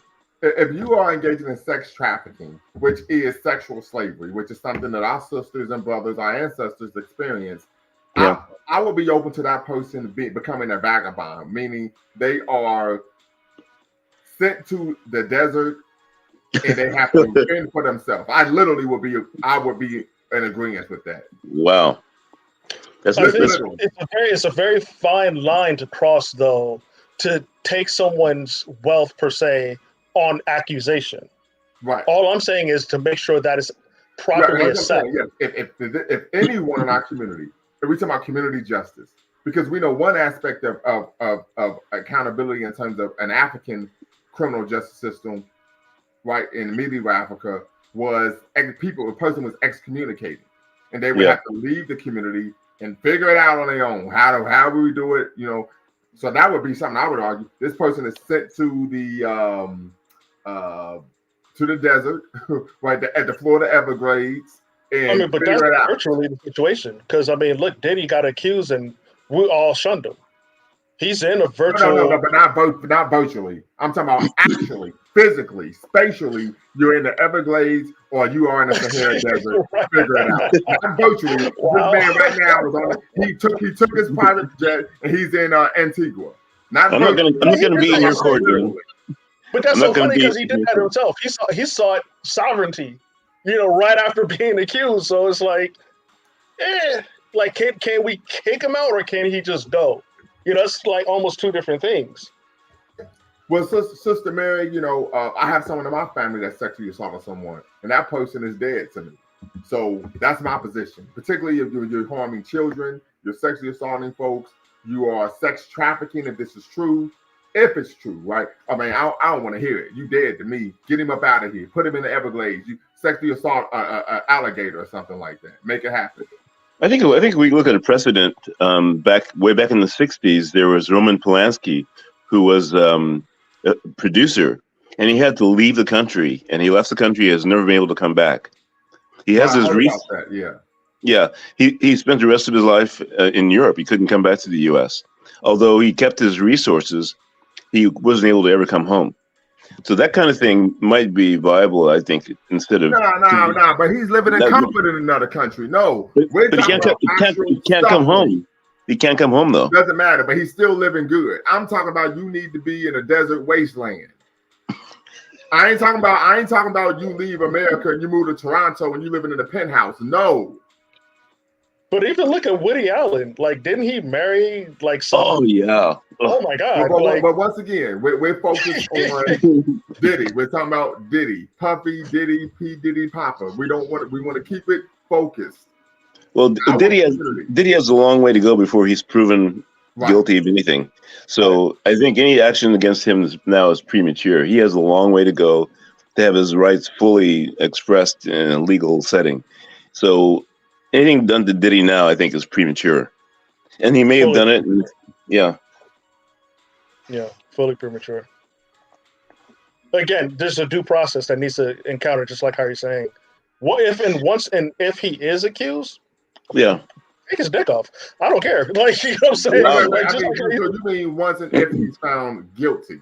Once found guilty, then yeah, all bets are off. And Well, let's look at the case of Bill Cosby. He was found guilty in a court, but the process was corrupt. Yeah. So you gotta make sure who finds whom guilty. Or that kid that went out there and shot somebody. What's his name? Starts with the B. The kid had an AK. Went out there and the judge found him not guilty, and he was totally completely guilty. So the process that we're looking at, the legal process we have is not one that's really honorable and just. So we have to have a process.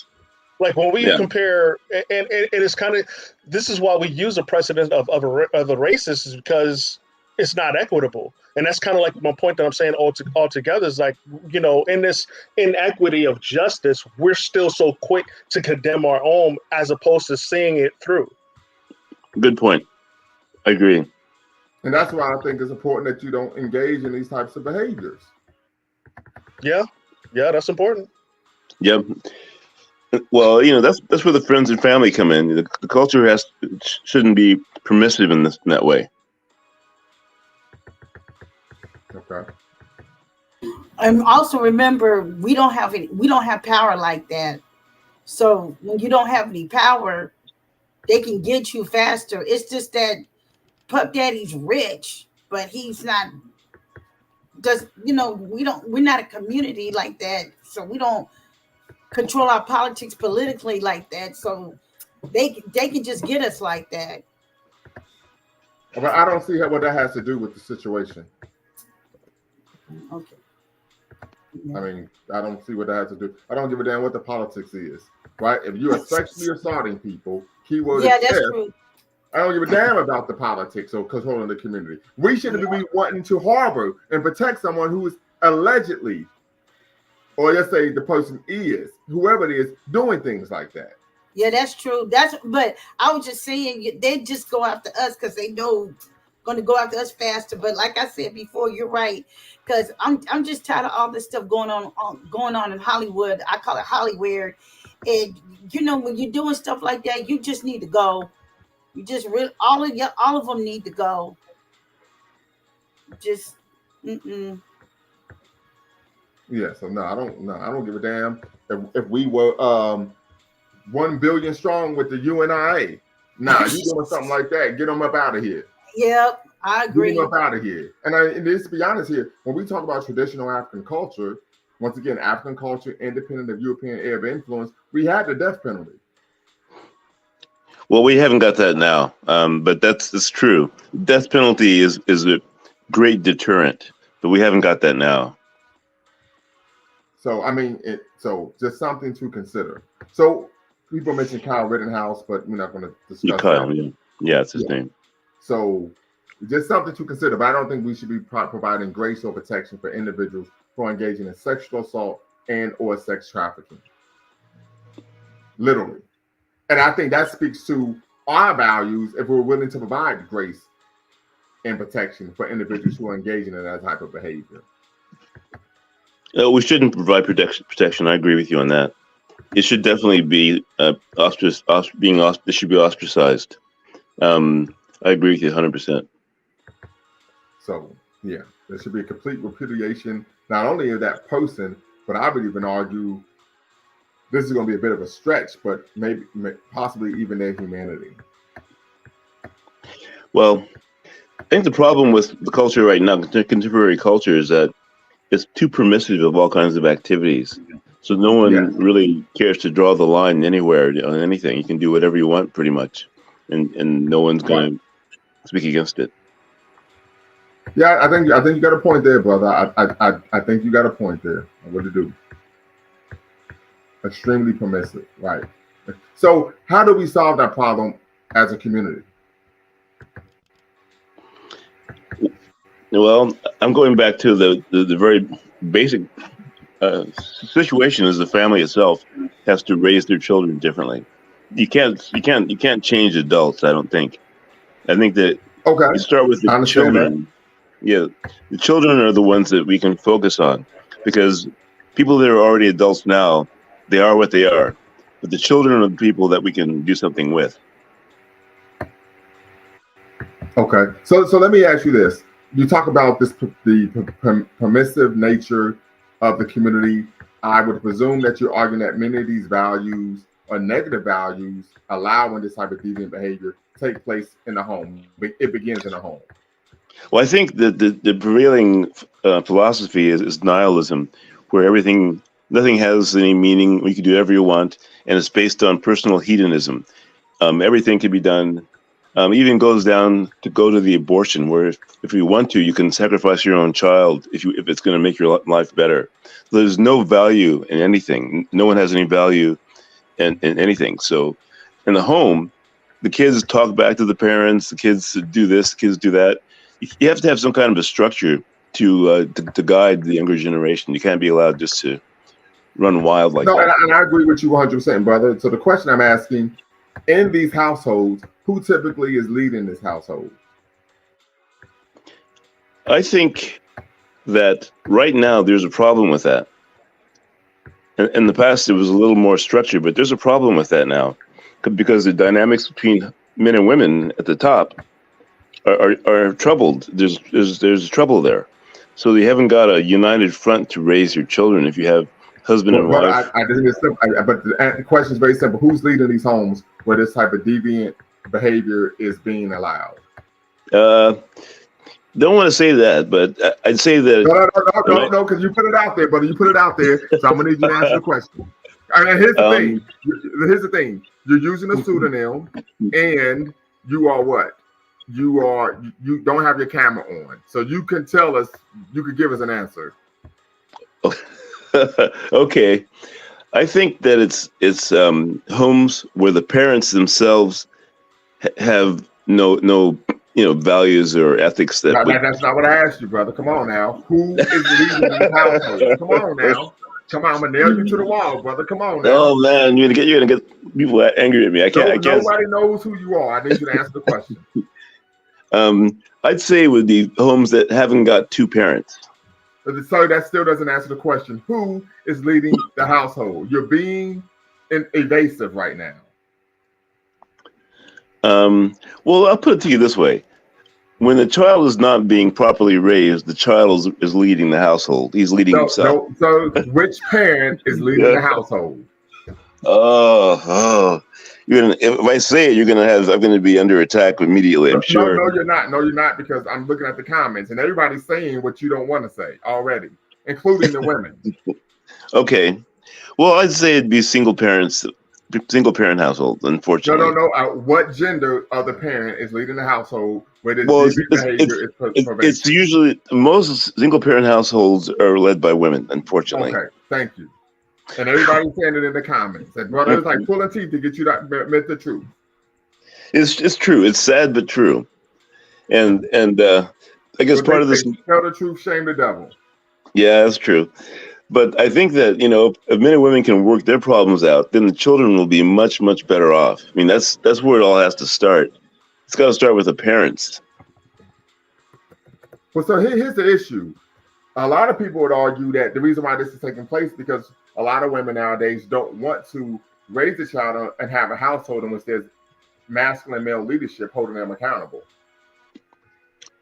Well, I've just noticed, I think that is part of the psyop that's being promoted against our people, basically, to divide the sexes. The sexual war isn't really occurring in all parts of society. If you go to like an upper middle class or upper class society, it's much less common than it is in our society, because they have more of a safety net, more of a structure, whereas our society is constantly a promotion of the men against the women. Black women are doing better than black men. All this stuff to create division. Right. Brother Mufasa, what say you?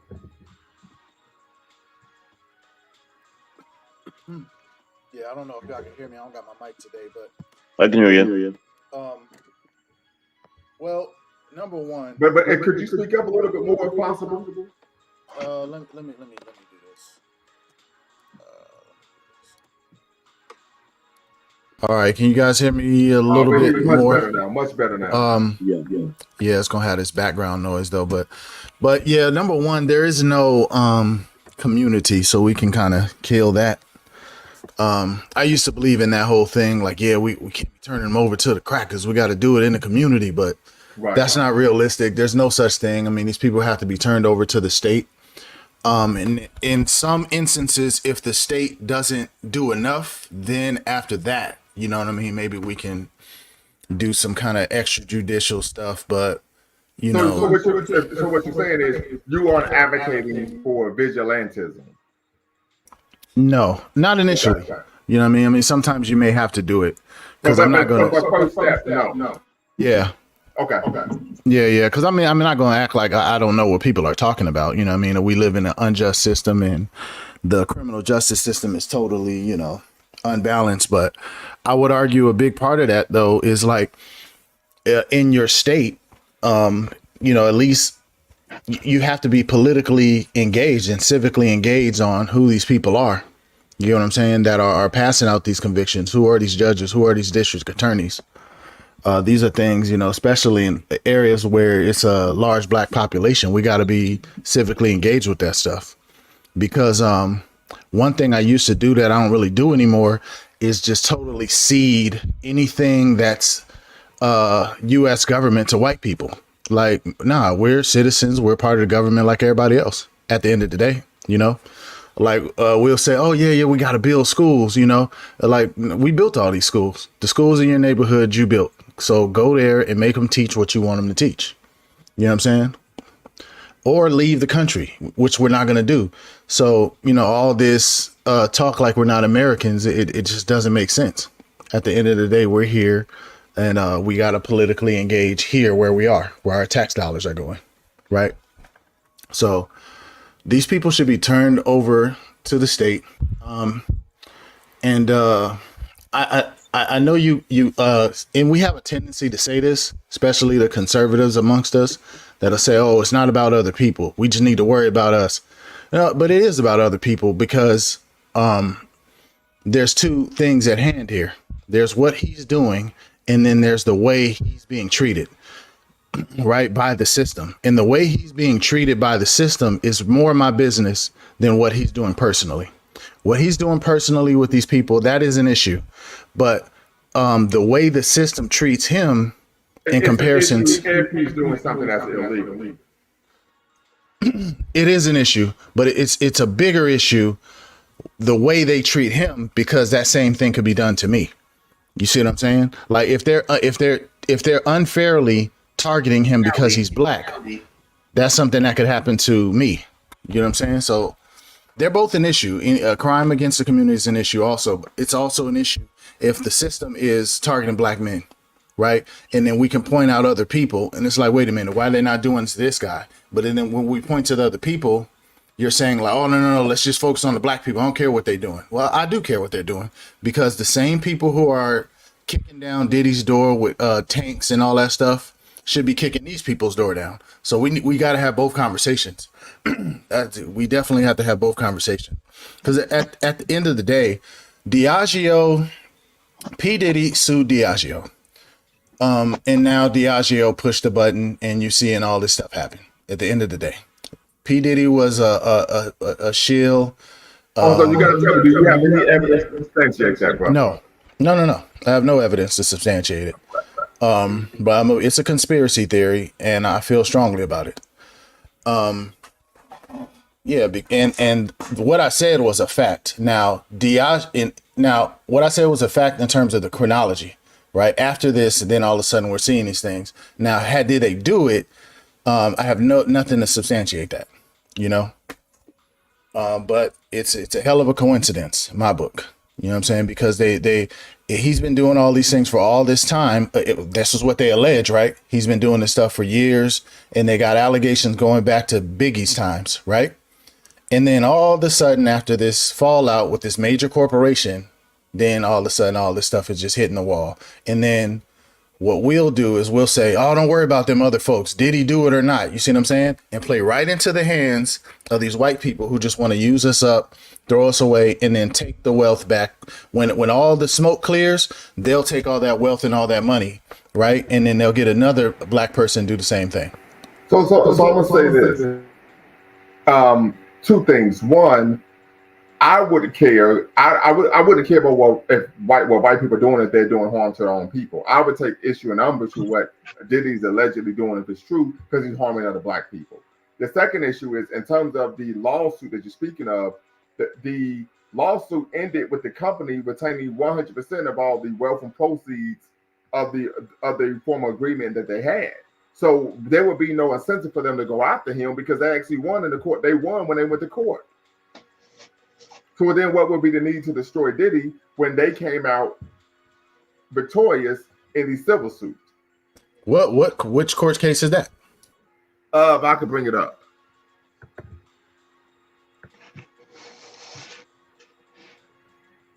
So give me a second. You know, I just want to interject here. I was thinking that there's a similar profile to many of the cases. Diddy, Michael Jackson, Cosby. It all happens that there's always a large financial treasure to be taken from the target person. In Michael Jackson's case, it was that huge catalog he had, which he eventually was liquidated. And then in Diddy's case, I'm sure he has an empire that they could find a way to begin to tear apart after this case begins to gain steam.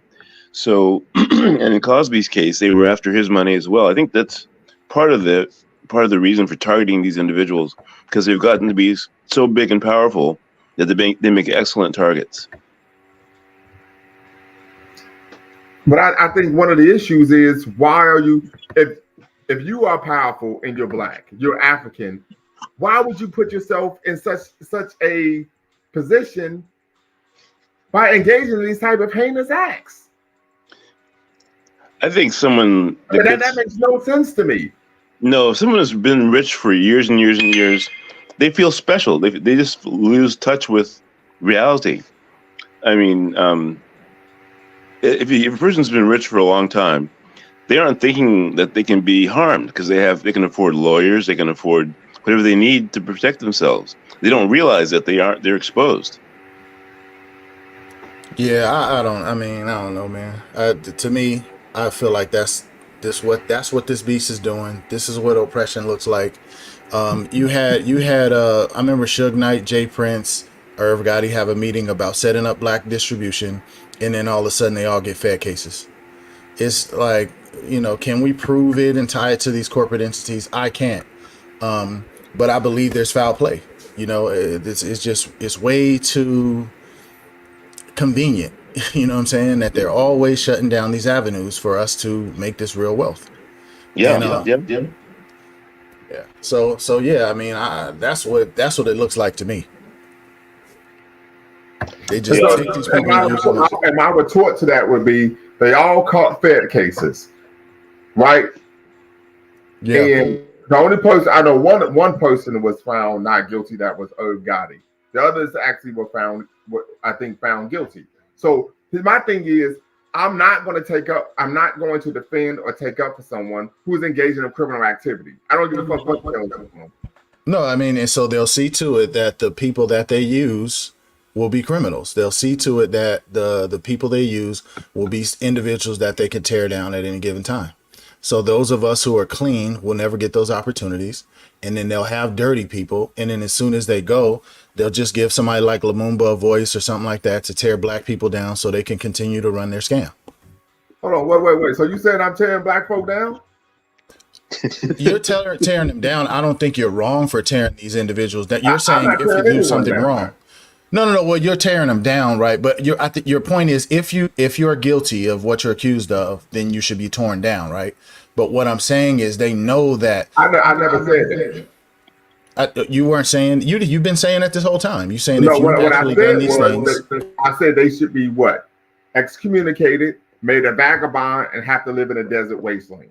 Yeah, I mean, you just used a lot of words to say tear them down. No. I said they should be excommunicated, made a vagabond, and forced to live in a desert wasteland. That does not tear somebody down.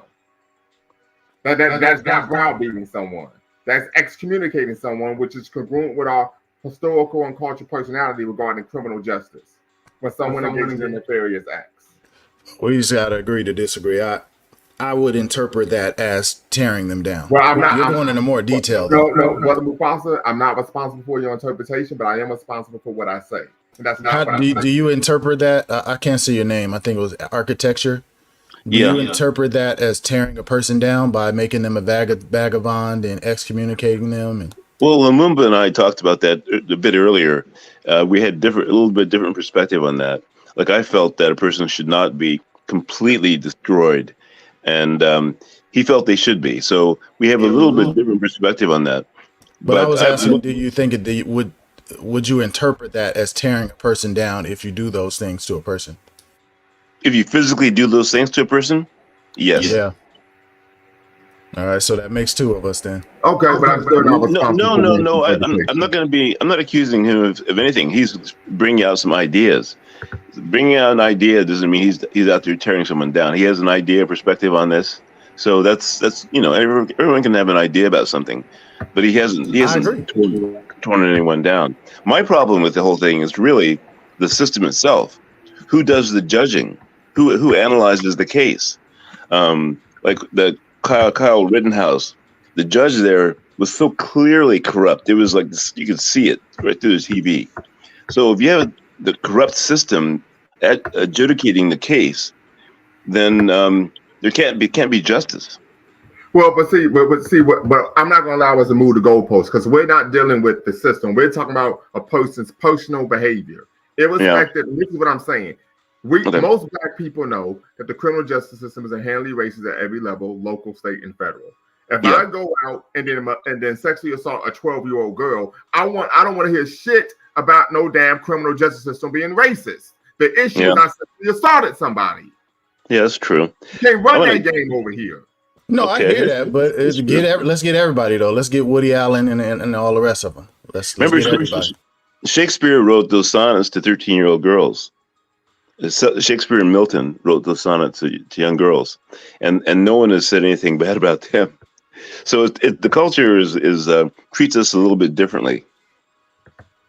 So once again, you're moving the goalposts. I don't care about the culture. I'm talking about our behavior. I don't care how the culture treats us if I'm sexually assaulting people. I don't want to hear it. Okay. Because we keep moving, well, you're with the race and what they do and how they treat us ain't got nothing to do with you climbing up on some 12-year-old. It doesn't, but it has to do with other things. Yeah, it has to do with other things, though. Like, say, it is important. Like, so what happens is these things come up, and then people like you kind of do this, but no, we can't take them off trial. Like, Diddy can be on trial, and the system can be on trial at the same exact time. It's nothing wrong with doing both simultaneously, right? And then we'll deal with Diddy once he's convicted. Then we'll deal with him. Say what? We can't put the system on trial. So P Funk 100 says P Diddy is in our neighborhoods. Monk Shakespeare. No, I mean that's how they want us to think, though.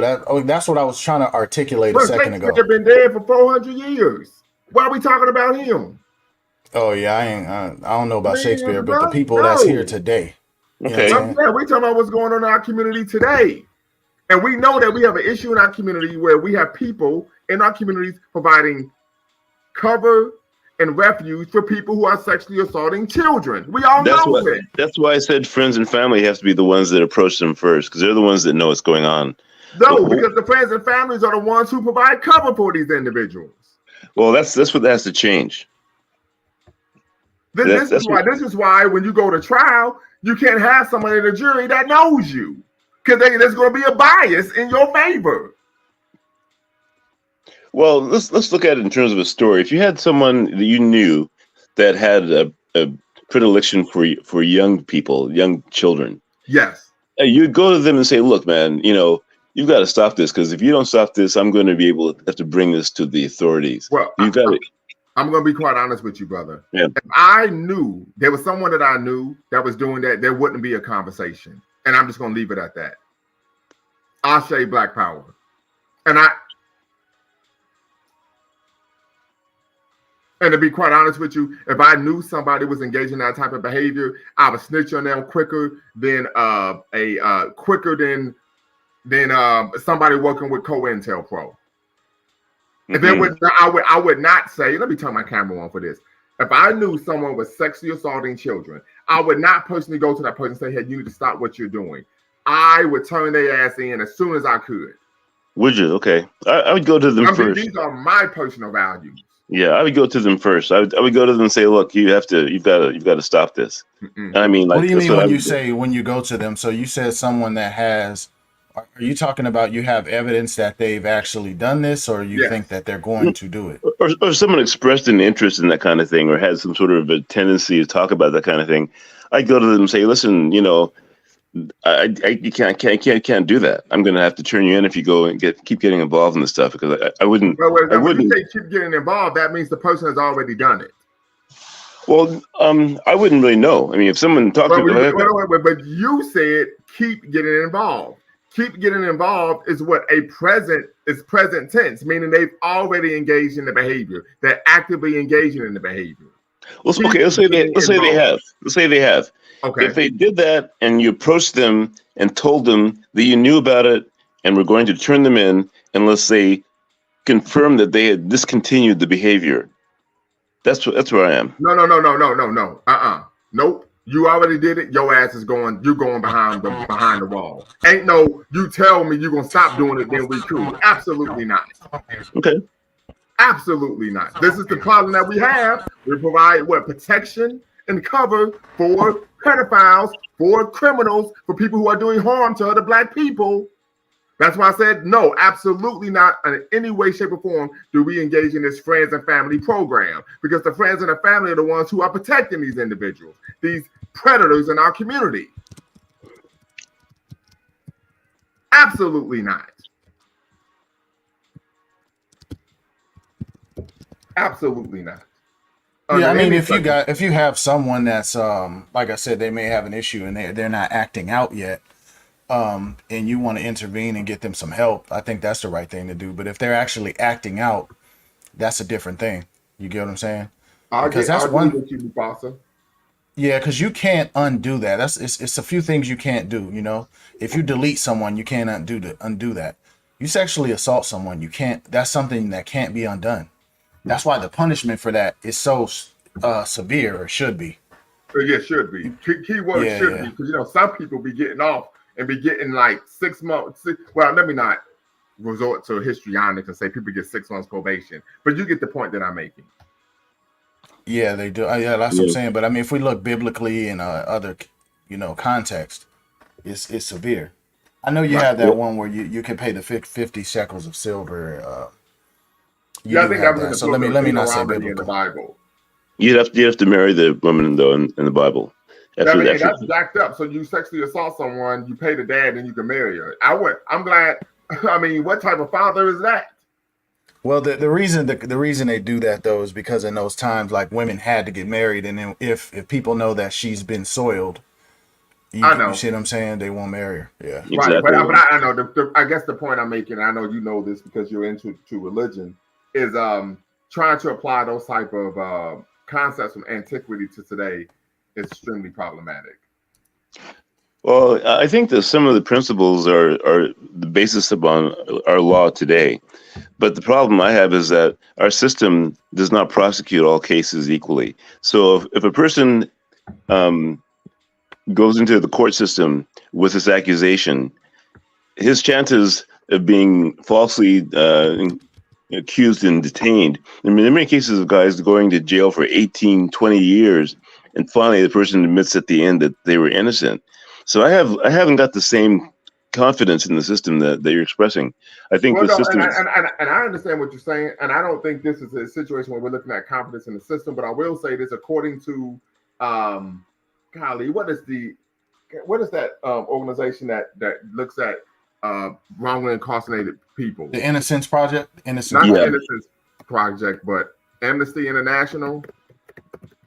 Yeah, That's a, they're one of the most reputable non-governmental organizations focused on wrongly incarcerated peoples in the United States. They argue that only 4% of people who are incarcerated are individuals who are wrongfully incarcerated.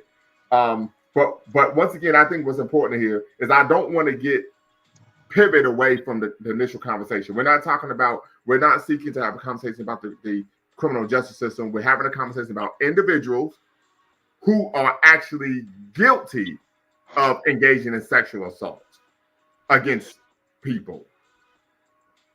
Yeah, I well, mean, once it, if he's done it, if he's done it, Yeah, that's what all we're this, talking about. sex trafficking, or so they say, all this thing where you're with a person and you're doing the stuff with them for years, and then you turn around and sue and claim you're a victim. I ain't trying to hear none of that. You know Right, what I'm saying? I understand where you're coming from there 100%, particularly yeah. if the person doesn't file criminal charges. Yeah. In Right, that then you case, say, I'm well, not. this Yeah. looks like a money grab. This could be extortion, so on and so forth. But my concern is with individuals. That's why I said when I proposed the question at the beginning, should the black community support P.Diddy? I was stating this in terms of if he actually is responsible, he's actually guilty of the accusations. Not if he's Well, innocent, right? And the only thing I'm talking about is a person is actually guilty of sexual assault, sex trafficking, pedophilia, right? Should the black community support them? And my answer is a vehement no. well, no, they shouldn't support them. But I just want to say that the system that prosecutes them, we have to see that that's a just process because No, right no, now, no, no. Once again, you're trying to move the goalpost, brother. We're not talking about the system today. We're talking about individuals in our community who are preying on people in our community. We're not talking about the system today. We've done a number of shows on that, but that's not what we're talking about today. okay, yeah, they should be punished. Well, no, but wait. I think his point was relevant, though. I think he's saying that we have to ensure that the trial was just before we act. You see what I'm saying? Well, that's not what Because we're talking about today. We're talking about people okay. who are what? Guilty as sin. Hmm. That's what Well, we're talking about. if they're guilty, if we ignore the process for now and say that they are indeed guilty, yes, they should be punished. Okay. There's no question about that. Okay. That's the only thing we're talking about today. Okay, When I but talk we about have. the system today, the reason why is because I mean, do you hold on, Lumon? But do you think there's people who are going to say that they shouldn't? yes, Really? absolutely. And the What reason are why the arguments you've I'm going heard? to say this because there's an individual in my family who's serving prison time for pedophilia, and there were Oh individuals no! in my family who still were taking up for him. Wow. And I In was what like, way do well, you mean don't taking up for him? saying, oh, well, we just need to be there for him, or he shouldn't get any time, and all this type of BS. Oh, okay. I'm not against them trying to be there for him, but he should do the time. You see what I'm saying? So I'm speaking, unfortunately, from experience. And when I found this out, I mean, I exploded like Mount St. Helens. So, like I said, I don't provide grace, care, or cover or refuge of any kind for individuals that engage in that type of behavior. And so the big thing for me, Brother Mufasa, we've talked on numerous occasions, and I think I'm doing a better job of not cutting you off today because I know I did 2 days ago. So you was like, I can't get a word in edgewise, right? Yeah, But it's all good. But I, as a Pan-Africanist, and I want to know if you agree with this, I believe that African people should not be oppressing African people. I agree. Yeah, let's agree to that too. Yeah, but that's a very it's tricky to like what's oppression. That's the trick. Right, and I understand that that's a nuanced conversation. I agree with you Yeah. 100%. I'm glad you mentioned that. But we all can agree sexually assaulting someone is oppression. Yeah, I mean, if you have some systematic sexual assault going on where it's like, hey, in order for you to make it, you have to kind of put yourself in harm's way like that, This yeah, is no, something that that's an issue. we even find in the military. As you all know, many of you know, I served 6 years, and there were situations in which I became aware of where you had typically white male NCOs, non-commissioned officers, telling junior enlisted soldiers, particularly women, if you want to be promoted, you have to sleep with me. Yeah, that's Yeah. corruption. Yeah, Well, that's a feature of that community. They do that all throughout their community. You have Hollywood. You have guys that go over to Bangkok. I knew a guy that was like 85, went to the Philippines to get a young girl. Their community does it all the time. yes, this is true. This is true. So, brother Design, I need you to tap in, brother. I haven't seen you in a while. Tap in, be part of the conversation. Andrew Clemens, not a tricycle seat sniffer. I guess I could presume that I understand what you mean by that. Once again, family, you're watching a dual stream with Beacon Network, the Pan African Media Extraordinaire, and of course, Lumumba Speaks, the Black Empowerment Initiative, where we believe we could gain a competitive advantage by always betting on Black. We're discussing should the Black community support P. Diddy or sexual deviance in our community, period. Make sure you tap in, hit the subscribe and like button, thumbs up, thumbs up, thumbs up. Make sure you hit the notification bell as well for future videos. Yeah, I don't know. I don't think I think most people want to see him prosecuted. I mean, we don't like people with money. A lot of us are kind of like the what I see people kind of laughing, jokes. I see all type of. I don't see a lot of Diddy support, to be honest. Right. So I wouldn't Yeah, think that's what I people said. My wouldn't. thing, I haven't made any comments about it, because my view is people should be innocent until proven guilty. But my only thing is if the person is actually responsible, like the situation with Bill Cosby, like, why are you putting yourself in this situation? I mean, it's just stupid to me. Well, Bill Cosby was irrelevant. so different. His accusers were like 30 yeyears ago. That was a whole different. That was the totally different system. That was an injustice, man. Yeah. And it was. But all I'm saying is, you're a successful Black man. You're wealthy. Why would you put yourself in that type of situation? Like I told my son when we had the birds and bees talk. I said, don't ever have sexual contact with a woman or a young lady, because he's a young man, if they are under the influence of anything ever in life. I told him this. That's wisdom. But I said, even if you're in a relationship with a person, don't do it. I said, and I told my son, I said, When women are intoxicated, they are extremely unattractive to me. Literally, No, extremely unattractive.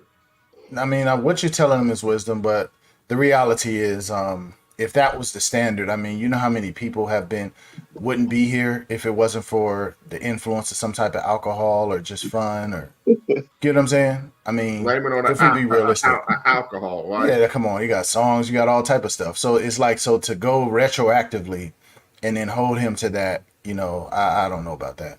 Well, I understand. I'm just saying for me, that's, and the thing about it was I've been like that since I was a teenager. That was always my view.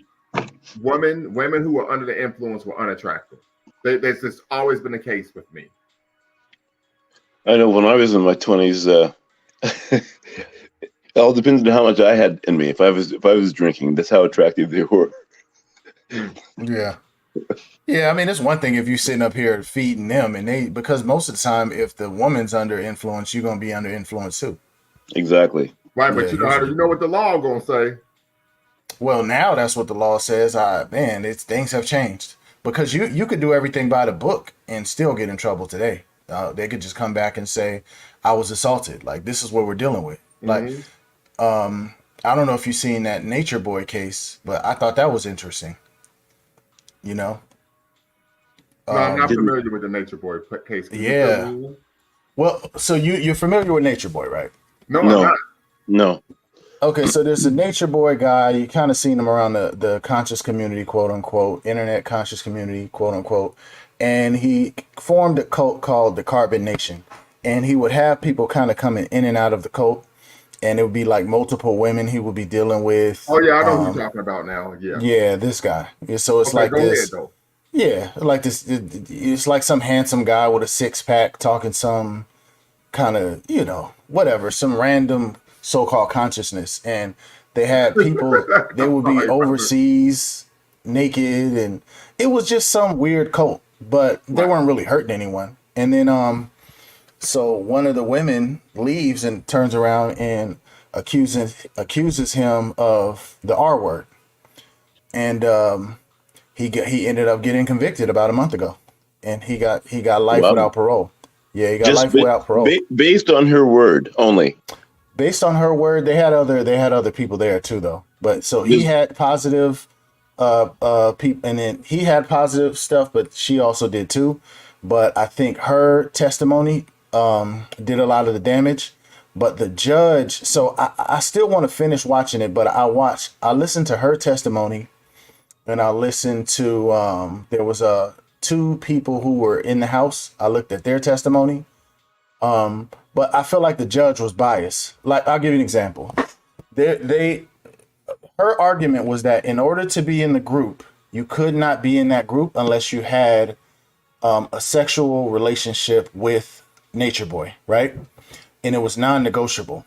So in order for you to be in there, you had to do this, right? So that was the angle for the R word. It's like, no, you had to do it. But the issue was that he wasn't forcing you to stay in the group. You could leave. Exactly. That's right. And then, Wow. so there was a video. Somebody called the police on these people, and the police came and they played a video with officer came by, and he had his body cam on, and he came to the house, and Nature Boy invited him into the house. He said, "We have nothing to hide. You can come in." They walked him all around the house. He made a few declarations. He said, "Is anyone here against their will? Anyone, need to go?" Everyone said no. And after they played it, the judge said, "That's inadmissible. Strike that from your memory. You can ask a couple questions relative to it, but the video is inadmissible." So this is the type of stuff they were doing. And then she's saying, "Oh, well, it was non-negotiable, but you didn't have to be in the group." All the evidence suggests that people were able to come and go from the group, and they have been doing so for years. Right, but Voluntarily. the argument they're going to make is the fact that, but to join the group, you had to sleep with him, and that in itself is coercion. No, they didn't have to be in the group. No one makes you be in a group. Right, That I'm seems not like saying that, but I'm saying, but in order to join, you have to have sex with a person, and that is considered coercion. Oh, I'm sorry. This is another key point. So what they said is, so when you join, right, So say for you join and then you're there with them. The argument being made is that you're coerced by the group to turn over all your resources and to turn over your travel documents, right? So if you say you don't want to do it, everybody will kind of like collectively shame you. It's like, oh, no, whatever. So you have to turn over your resources and your travel documents. So that is part of the argument for coercion. If I'm in possession of your travel documents and your resources, and then I'm saying you're free to go, right? So that's part of the argument. I don't agree with it, but that is a key part of the argument. The case seems weak to me. I mean, this seems like the case should be that this person has chosen to enter a group that has all these requirements, and the requirements are not ones that she may agree with. Yeah. So why would the person voluntarily go to this group knowing that that's what the requirements were? Yeah, I mean, they have a lot of the stuff is on I think it's Court TV, and it's funny I've they had a watched panel Sport TV discussion. before. Yeah, they covered it there. And then there was another sister named Neek or something like that. She was covering it and playing a lot of the testimonies. But yeah, I'm interested in it because to me, it basically seems to me, it's like you can't, if you have strong game and you're attracting women and they agree to these terms, they can always just turn around and just renege and put you in jail. That I think that's the point that we're coming to. Like if you got strong game and women want to agree to whatever weird terms you say consensually, they can retroactively go against you. So they're pretty much criminalizing that. That's the way I'm seeing it, right? That's the way it's always been that way with black. You cut Sister, out. You cut out. Sister Shy, what say you?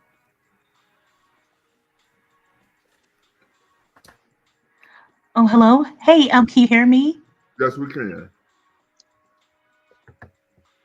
Okay, I Yes. think my connection is starting to No, mess but up that's again. No, fine. Go ahead. you sound good. Okay. Yeah, I'm just waiting for you know, I'm not sure. I'm just waiting for the trial for Diddy. But I don't know. I just don't support him. For right now, I just don't support him. I never really liked Diddy in the first place, but Why is I that? just don't support him. I don't know. He just seems like he's like this person, like just cocky, just because he has money, he thinks he's like just I don't know, just he just seemed to me like very conceited and things like that. And I don't know. I never really liked his personality anyway. But So you saying you want to see him go just down? I mean, if he's innocent, he's innocent. I'm not like that. Just because I don't like the person's personality, or I don't want to see a person if they're innocent. I don't want to see that person go down just because I don't like him. But Mm-hmm. if he's guilty, then he needs to be punished. I mean, I have someone in my family has done that, messed with my sister and stuff like that, and now she's like having like I think she forgives this person, but like I could just tell my sister she's just messed up. And the person, he turned himself in and he told my sister she was sorry and stuff like that. She But was sorry I and he was still don't sorry. he told my sister that he was sorry what he did to her. Okay. So and he turned himself in. He did turn himself in. But I'm really having a problem with like communicating with him and things like that. I'm just gonna go on and say this person is my father. Oh, I'm really having a problem But communicating with him because of what he did. And I can't. It's hard to talk to my dad. I'm just going to be as honest. It's really hard to talk to my dad and things like that. And it's like he's my dad, so it's like I want to forgive, but then it's just like I don't know. It's really hard to do that. So this is why this is why maybe I feel the way that I feel. If Diddy did something like this, he should go to jail. I'm sorry. I just no, I'm with you there, sister. I mean, you ain't gonna get no pushback from me there. And Yeah. my condolences too. I'm sorry for what you had to experience in your sister experience. That's terrible. For it to be your own father, Yeah. I'm really sorry to hear that. Absolutely. Mm-hmm. Yeah. Yeah. And that's why I'm kind of happy that I mean, I did not grow up with him because he married my So I'm happy you sister's. didn't either. Like, Yeah. He married my sister's mom, and he was sitting there doing that stuff to her. What if that would have happened to me? So sometimes so this is a I'm kind stepfather of happy situation. that yeah, I'm just kind of happy I did not grow up with him. I'm just going to be honest. I may not have grew up with no father, but I still came out okay, and I'm happy. I'm sorry that this happened to my sister, but I'm just happy that I was not in the home with them. I'm sorry. I just, you know what I mean. It makes me so sick that this is going on in our community. Why are these Yep. fathers or these uncles always touching these girls or boys and stuff like that? That is bullcrap. Like all these Hmm. women in the world, and you want to touch on a child. You all these women in the world, you want to touch on someone like that. It pisses me off. So you know what? I'm happy that my dad did his time. He's out. Like it's like I don't know. I don't know. I just feel that if Diddy did this, then he should go to jail. I'm sorry. That's just my opinion. So I'm sorry. I didn't mean to get all like upset and things like that. But No, no, no, hey, these sister, issues sister, you're are good. going That's on. okay. That's Sister, you're okay. good. You don't need to apologize for any reason whatsoever.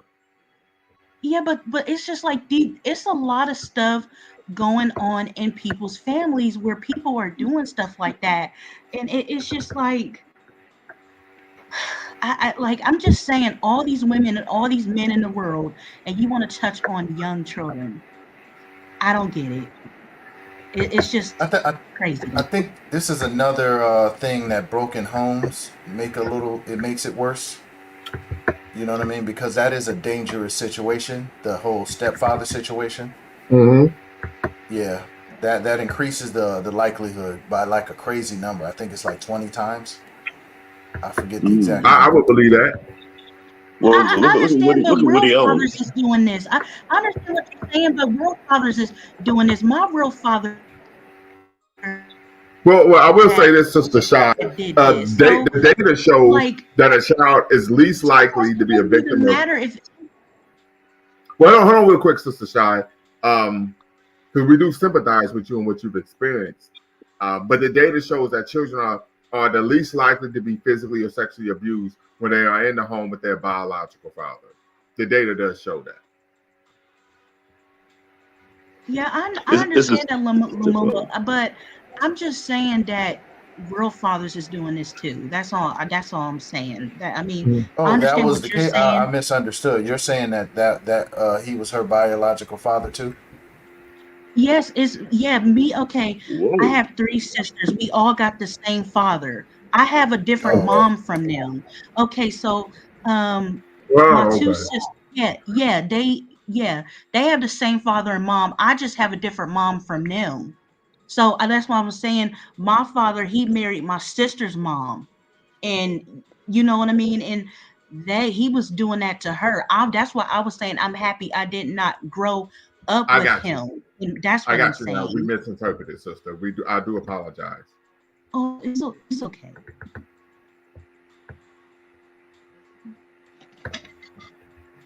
Yeah. Yeah. No, I And mean, brother Mufasa, I think you made a good point when you talked about a lot of these individuals. You said the record companies are using individuals with shady backgrounds and engage in criminal behavior. That makes me think of COINTELPRO, where individuals who they commit a crime, they're facing 10 years, and then the powers that be say it will work for us, so we can lock you up for half a century. I mean, just look at who they uplift. I mean, it's not even without going into the conspiracy part, which I mean, I'm down to go into the conspiracy part, but just the stuff they uplift, you know? I mean, come on. Joe Biden was sitting there being interviewed by Cardi B. Like this is the Right, type of stuff we're dealing with, you know? right. And then they're uplifting these people. They give 50 Cent all these opportunities. Jay-Z Right. talks about dealing drugs, then they uplift him and make him, and I'm not No, saying no, these I agree people with aren't you. good That's not a artists, conspiracy but at all. What you're saying is factual. yeah, The individuals that promote negative, racially disempowering, self-defeating, self-destructive music are the individuals that are uplifted. You're absolutely right. These are the individuals typically that are pushed to be leaders in our community. yeah, I mean, And yeah, exactly. the funny thing is that in their community, they don't have entertainers as their leaders. They don't have sports people as their leaders. They have political people. They have professors. They've got other kinds of leadership. But we're supposed to have rappers as our leaders, And I think it started back when they began to weaponize music back in the late '80s with NWA and all the gangster rap to bring in all the violence. Because before that, we had people like Public Enemy. They're talking about black empowerment, and they shut that down right away. No, yeah, definitely. I mean, it's funny because Baba Malcolm X talked about the same thing. Them empowering all these entertainers and all this stuff. But they control the narrative, and like Kanye was saying, they control our voice. That's just the reality. So it's just like, man, it sucks that we're always in this position and we can't really deal with these people like unilaterally. You know what I mean? So they'll continue to uplift these people, and then we can't deal with them. But this is the issue with being 13% and pretty much being a domestic colony subjugated by these large corporations. Right. That's true. I think that there are certain communities that sort of managed to inoculate themselves against that. Think of the what is that? The Nation of Islam. They're pretty much inoculated against the influence of the mass culture. They are, but as black people, they're still impacted by it. You get what I'm saying? They may have some tools to kind of keep themselves away from it within their situation, but they're still impacted by it. Like their image is still hit by them using a megaphone to push Diddy and Cardi B and all this other foolishness. Yeah.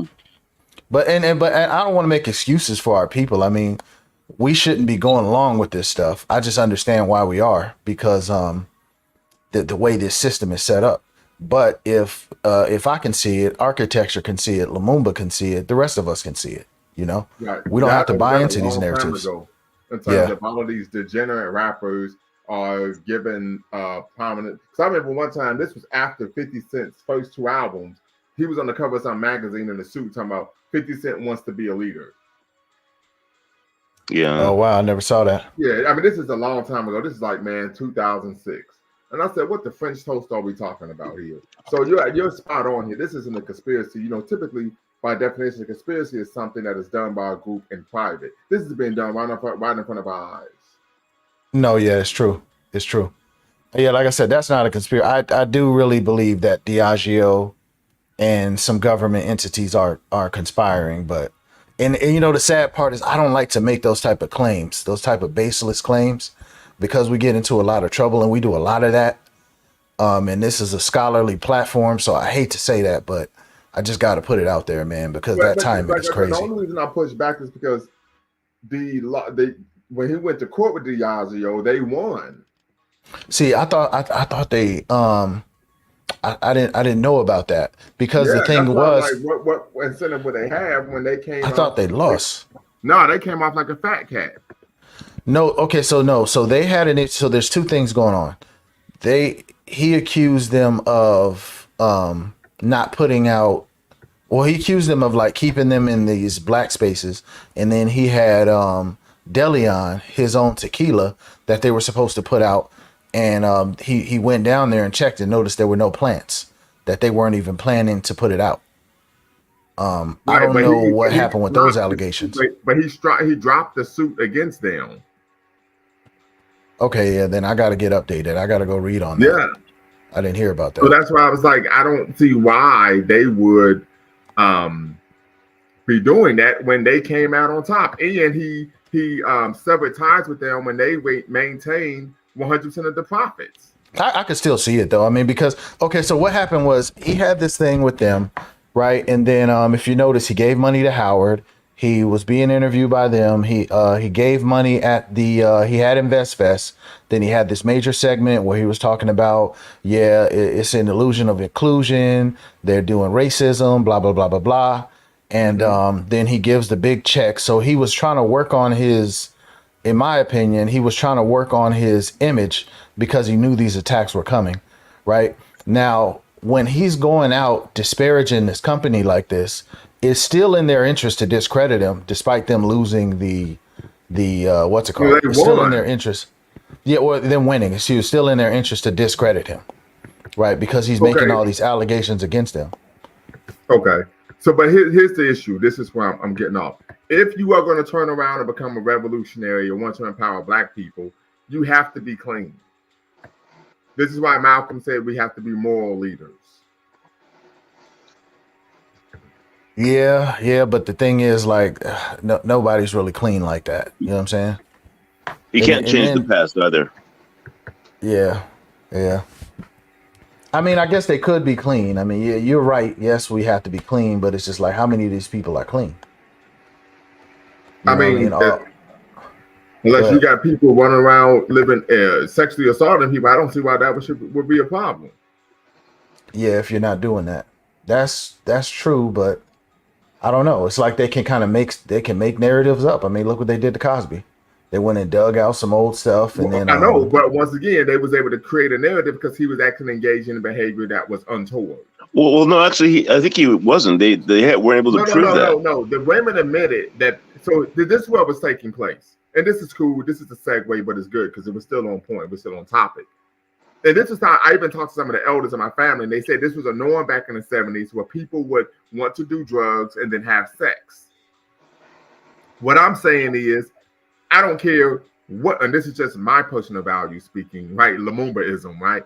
I don't care what type of environment I'm in. I don't care what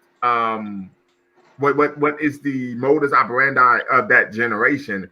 I'm not going to engage in sexual activity or proclivities with someone who's under the influence of anything. And so that's the issue. These women were asking for. But that's irrelevant. That's a different culture. You know, I'm old enough to have actually lived in that era, and back in that era, there was a whole different viewpoint of that kind of thing than it is now. It's a completely different perspective than it is now. Yeah. But all I'm saying is, but you know what? This is why. Go ahead, sister. Okay. Well, this is why I really drink every blue moon. I might have like a cup of wine, but I don't drink, and I don't prefer my man to drink either, because look at Bill Cosby. Look what's going on with what happened with Bill Cosby. All these stupid drugs and stuff, and drinking and all that crap. Like, I mean, why do we even need to do that? I mean, I know people do it just to get high and stuff, but why do we even need to do all these drugs and stuff and drink till we get it intoxicated and stuff? I mean, I just think it's silly. In my I mean, that's why. Go ahead. No, I was gonna say I agree with her values. I like that perspective, but unfortunately, none of us are really perfect. I mean, I've had a lot of good times while drinking. I don't drink often, you know. I might drink 6 times a year, right? But I've had some good times while drinking. So I could understand why people want to drink and, you know, party, have a good time.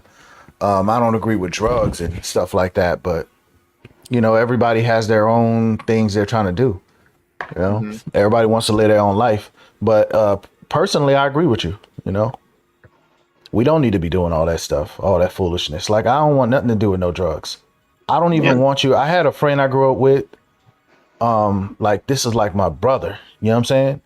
I remember going to college and then coming back from college. These dudes are doing cocaine. I was like, bro, I don't even want to be around y'all. Don't ever I don't want that even close to me. I don't want nothing to do with that. You know what I'm saying? Because that's where you start to go down this dark hole, and you end up with all the foolishness you see in those allegations. It starts right there with them drugs. And I understand what you mean, Mufasa, but like, I understand because I have got drunk before too, and that was like when I was 19. I was 19, and I did not like the way I was acting. Like, I mean, I didn't like the way I felt So you when saying you can't I hold your liquor? drunk. I mean, It sounds like I'm I just messing with you, sis. I'm just messing with you. it sounds like you were I raised just didn't right. like how I felt. I didn't like how I felt. I said I would never ever do anything like this ever again. And I haven't. I haven't gotten drunk like that before. That was the last time I ever got drunk. I said, no, that's it. I said, why do people like this? This is what I was thinking. Why do people like this stuff? Like, that's what I was thinking, but I know I would never do it again. I don't think I would ever I'm, do that again. the reality, man, alcohol is a drug. You know what I'm saying? But we live in such like a wicked society, bro. Like you can't like. So there was a lot of years where I didn't watch the NFL or anything. I barely watch any TV. But a couple years ago, I opened myself back up to watching the NFL. All you Uh-huh. see them promoting is like drugs and garbage the whole Alcohol, yeah. time. What's Yeah, up? But I'm alcohol, gonna say this. fast food. Yeah, But but it I'm gonna, makes you think you need to do it, but you don't really you don't have to drink. You know what I'm saying? But they make it right. seem like you do. But go ahead, But bro. I'm gonna say this much in terms of the alcohol and it's a wicked society. The use of alcohol was a staple aspect of traditional African culture in Western Central medieval Africa. Well, we didn't really have that alcohol like that though. We had like palm wine, or we didn't have Right. these Yeah, hard but it was liquors like alcohol this. though. Yeah, but Well, palm wine is very low. Go ahead. Jesus' first miracle was turning water to wine. I think the key is to not to abuse alcohol. I mean, having a couple of glasses of wine is one thing, but drinking like a fifth of whiskey is another thing. Well, It's the abuse. when I was a young buck, I used to drink so much they called me Aquaman. Yeah, Wow. see, But I that's was a young buck problematic at the though. time. Yeah, but this is what I'm saying. Jesus might have turned water into wine. He wasn't going around putting up billboards and posters and everywhere you go, you got alcohol Yeah, yeah, of course. Yeah, suggestion. You know what I'm saying? I agree with you. That's where I say that's where the wicked part comes in. I agree. I agree with you on that. Yeah, these people, I don't know, man. This stuff is crazy. I mean, Yeah, just even Diddy. I mean, and then we haven't even really got into what good is Diddy to us anyway. You know, I didn't want to go into that because that's not really the point. But I mean, let's be real, bro. Like, what good is he really bringing with his music? Is he well, really? He Diddy has some good songs. He hasn't done that much. I personally don't even really like Diddy, but I do like to see a black man be successful and make money. Although I don't really care for his music, I don't agree with how he's raised his children and all that stuff. I think he should send his kids to Princeton or something. He shouldn't have them doing what they're doing. But What I'm are glad they to see. doing? I don't know, but they're not going to Princeton. Well, I mean, Um, hold on, but you cannot say I don't think he should have them doing what they're doing, and then you can't speak to what he has Okay, them doing. okay. Let me rephrase that. I've noticed that many very successful rappers they try to get their children into the same business that they're in instead of putting their children into a different strata. Okay, but we're talking about specifically about Diddy, Puffy. Okay, I don't know Right. enough about him to say it definitively. I shouldn't have said that because I don't know enough about him. But Okay. yeah. I mean, I but don't. see, but going back to tying it up though. Wait a minute. All of this to me is centered around him selling alcohol. You know what I'm saying? So it's like you selling poison to the community. Now you get into it with these people, and now all of a sudden you want to turn around and do this kind of PR campaign and give money to Howard, give money at the Invest Fest and all this stuff. But your whole basis is pretty much like selling death to the people. You know what I'm saying? That's a problem, man. That's That's a hypocritical. problem. Yeah, and then when it's time for us to support you, it's gonna be a problem. It's like, hey man, we need to support this guy. Like what the guy that's pushing party and BS and alcohol and pretty much in the 90s was kind of one of the people integral to kind of getting us off the consciousness and into the nonsense. And now he's pushing drugs. I mean, alcohol is a drug. It's a Mr. drug, yeah. Ciroc, yeah, it's a drug, bro. Like you're a drug dealer working with the white man and not even having ownership at that. Working with the white man to push his drugs on the black people. That's what you've been doing. And then That's when true. it's time for us to support you, it's going to make it difficult when that's what you're doing, man. Yeah. Well, I still say that we have to let the system work its way through with him. he can't really be supported or condemned at this point. I think the position is just to observe the process and see where it goes. Yeah, I mean, legally, he can be condemned, but you know, I don't know. I've been done with these people because Diddy is nothing but a, you know, these people are just, this whole thing with them is a farce. They're just being used as, what is it? What's the word I'm looking for? They're like propaganda against black people. It's actually really damning what they're being, the way they're being used. The whole music industry at this point is like that. A lot of the young rappers are so debased. You know, it's shocking to me actually how debased they really are. And Diddy is not even as bad as they are, but the whole music industry has been weaponized against us. No, but aside from the music, right? Because he's put out some good music, he's also put out some bad music, right? But aside from the music, let's just really examine this. Diageo, he told the story himself, right? If we said who owns Ciroc, the average black person is going to say Puffy, right? I'm pretty sure if we would have polled, 90% of people would have said it was him. But he didn't own it. You see what I'm saying? And he told the story. He didn't own it. But he's going out there and promoting, I'm black, I'm rich, I'm ownership. This is the type of stuff he's talking about. But at the end of the day, he's really just a do-boy for Diageo. Doesn't own it or whatever. But he's playing on and profiting from the illusion that he owns it. You see what I'm saying? And then once it gets crunchy with these people, then all of a sudden he's coming up. Now he wants to tell us it's an illusion of inclusion or whatever. But if you really look at what Diageo is doing, it's tricking our people into fake, the illusion of progress. Oh yeah, we got people out here. We got Diddy, and then you got Jay-Z. He had a lyric: "The Nets could go 0 for 82, and I look at you like this ish gravy." Right? Then when it all comes out, we discover that Jay-Z only owned 1/15 of a percent, like 0.00001. Of the Brooklyn Nets, right? Yeah, of the Nets, right? But this is the type of stuff we're dealing with. Like, this whole thing is an illusion. So honestly, I mean, I'm just responding to the topic, but people like Diddy, Jay-Z, all these people are problematic, far beyond you know, these little cases and all this foolishness that these white folks got them doing. I agree with you. I think we did a show on, you know, Jay-Z and how he's always been able to market his personal triumphs as something that's actually beneficial for the black community when it actually isn't. Right. But this is, you know, they're putting this stuff, they're pushing this stuff. See, this is what I got to figure out how to like articulate it better, because people don't really get.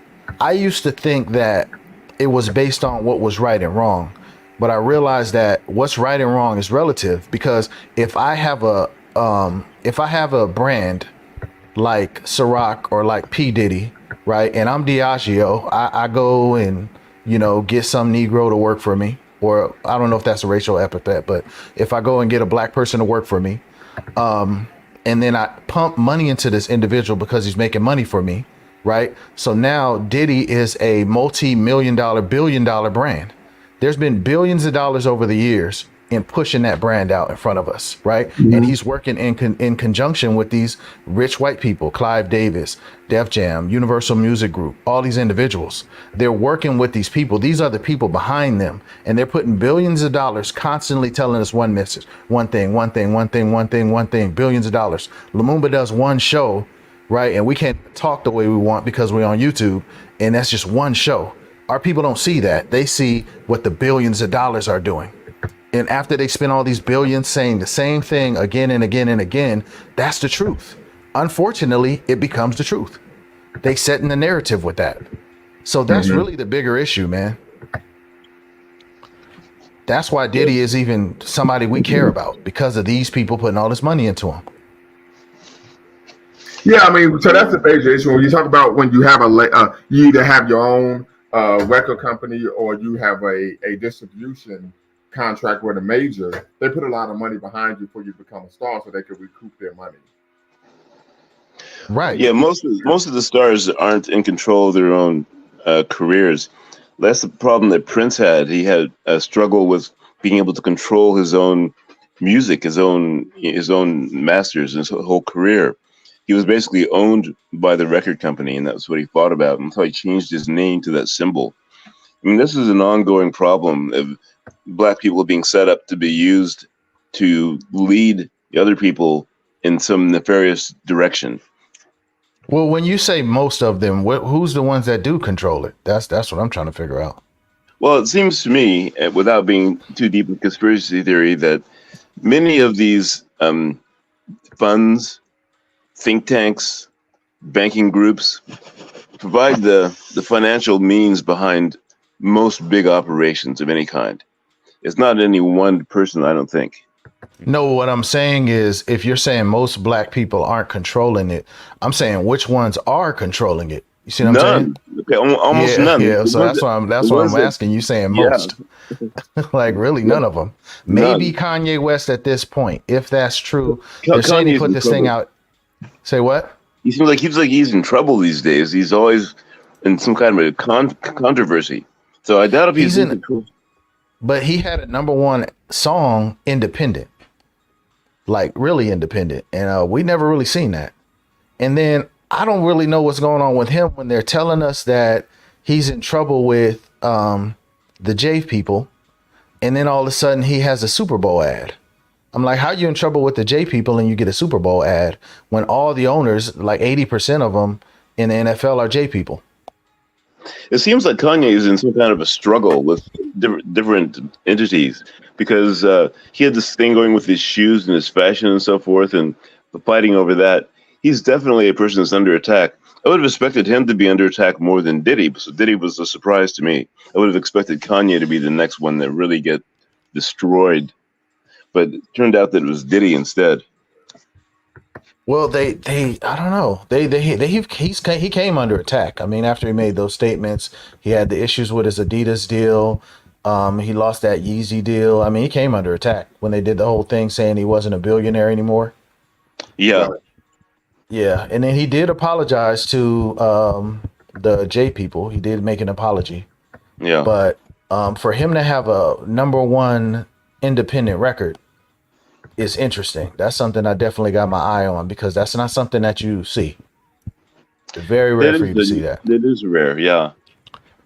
Yeah, because I mean, these people own all that music because the distribution is the key, man. And he's still using their distribution means. I mean, he was going through some European company that he used for distribution. But yeah, I'm gonna be studying that situation because I feel like that whole Kanye thing is interesting. He's a smart fellow. There's no question about that. I mean, he does some crazy stuff, but he's a smart fellow to have made it to where he is now and still be free. I mean, he's gone through a huge amount of things and he's managed to come out on top each time. Yeah, that's what I'm saying. But like I said, when they gave him that commercial on the Super Bowl, that just threw me off. I'm just like, I don't know. What are they playing games with us? I mean, because usually if you do something against them people, they'll shut you down. But they're still like kind of working with this guy, so I don't get it. He must have ownership of something that they want or something, or own a significant piece of it or something. Yeah, he still owns Yeezy, and I mean, and he's really valuable as a musician. So yeah, I don't know. Mm-hmm. Yeah, I like Kanye West. Mm-hmm. He's cool. What did you not like about Nature Boy? Maybe you could give me some more insight on this thing because I'm trying to figure out. Oh my God! I mean,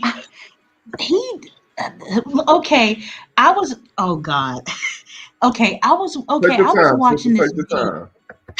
I was watching this video, and this guy literally had one of his girlfriends giving him oral sex on the video.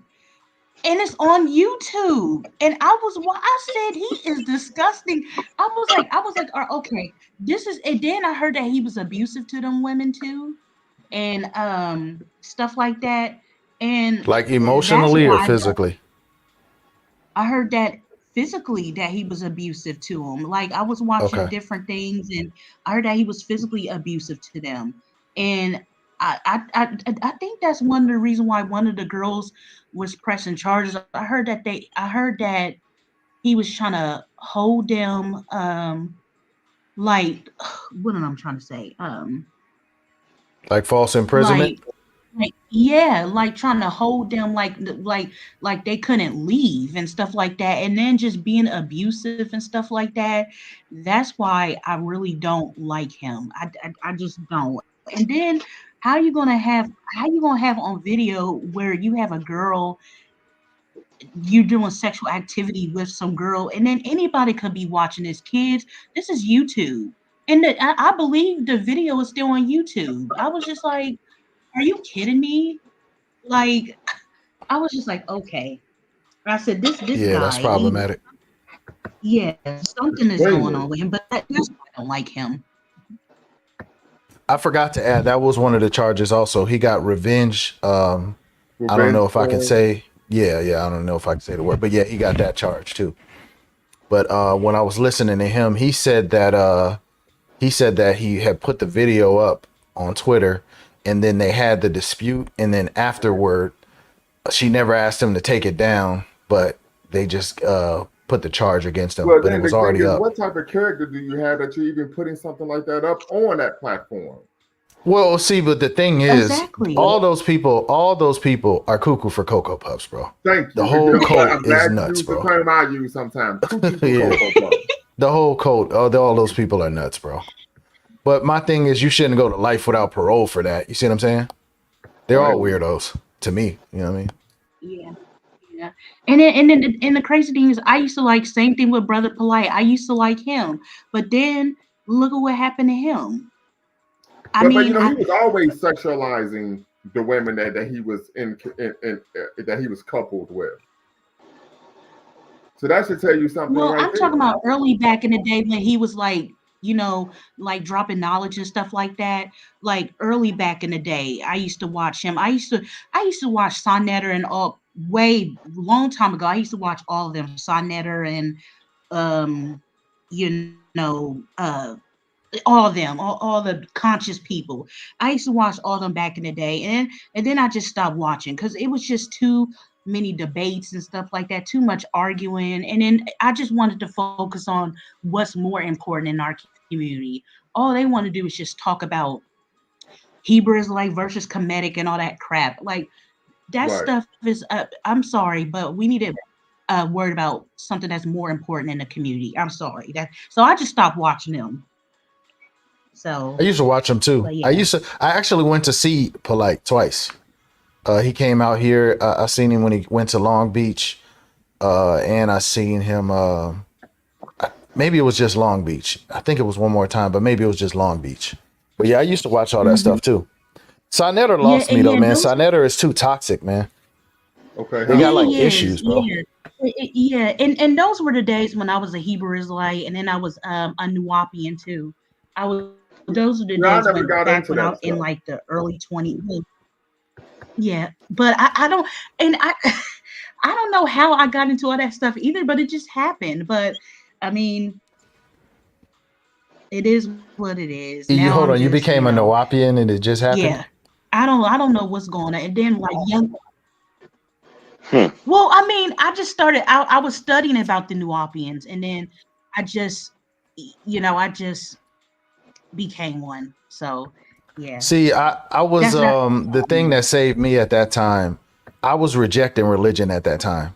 So that was one thing that kind of it did become annoying to me because I had already come to the conclusion that arguing about religion was like a waste of time. I did a lot of arguing about religion in college, and then I found those yeah. guys after college, and everything was Hebrew, this, blah blah blah. It's a bunch of people. Yeah. It's like, bro, we can't have a scholarly debate about the Bible. That's not a scholarly book. That's your Right. personal faith. You know what I'm saying? Mhm. Well, But I mean, they'll well, I they'll used do to ninety be percent of their stuff was that. yeah. Well, I mean, I used to be in the groups. It was Garfield Reed, right? I'm gonna No, have to no. go. Nice talking with you guys, but I'm gonna have to run along. Enjoyed All right. speaking with you Appreciate you, guys. brother. You're Have a welcome great evening. anytime. Okay, have a good one. Mhm. Peace. You said Like, go right Garfield ahead. something. Yeah, Garfield Reed. Well, like I used to be in the groups debating with once I stopped being a Hebrew Israelite, um I used to be in the groups debating like the Hebrews. It would be the Comedics versus like the Hebrews, and I used to be in the groups debating them, and it was crazy. But now I guess my beliefs are well. I don't want to get off topic, so never mind that. I'm sorry. I don't want to No, no, go no. into I that want to because hear this, sister. Nah, keep going. well now I just kind of view myself as agnostic now. Agnostic because I don't know. I don't know like where we going after we leave this life. I don't even know if there's a God or what. I like now I'm to that point. I don't know. So that I just view myself as agnostic now because I don't want to debate with anyone about religion or anything like that. I mean now my man he's a Christian and stuff like that, but I just right now for me, I'm just agnostic. I don't know if there's any God or anything like that right now. That's where I'm at the point. And yeah, yeah. So all this stuff is just mythology to me. It's mythology. And we don't all these arguments, these Christians, Muslim, how do you know? How do you know which God is real? You don't know. You just learned that because your family told you. Your family were Muslims and Christians, and they gave you this book, and they told you this is the word of God. But how do you know that? How do you know? Do we really know? So I just came to the point, I mean, and I'm not trying to be disrespectful. People can believe what they want to believe, but all these 1,000 religions in this world, and people think their book is only right. I don't think so. So that's just what I believe. But yeah, Okay. Yeah, I didn't know you was a Hebrew Israelite at one point. Wow. You was a wild one, yeah, sister. yeah. Hmm. Okay. Hmm. So, any last thoughts on the conversation regarding Diddy before we close out? Um, nothing really. I mean, I hope that he's not guilty. But Right. with all this stuff, like I mean, with all this stuff that's just coming out, I don't know. I don't know if he did do that. If he did do it, then I think he should be punished. But if he's innocent, then I won't talk about it no more. But I just think it's sad if he did Hmm. do it. So, mhm. But that's all I have to say. Okay. Brother Shabazz, what about you? Well, yeah, Mufasa.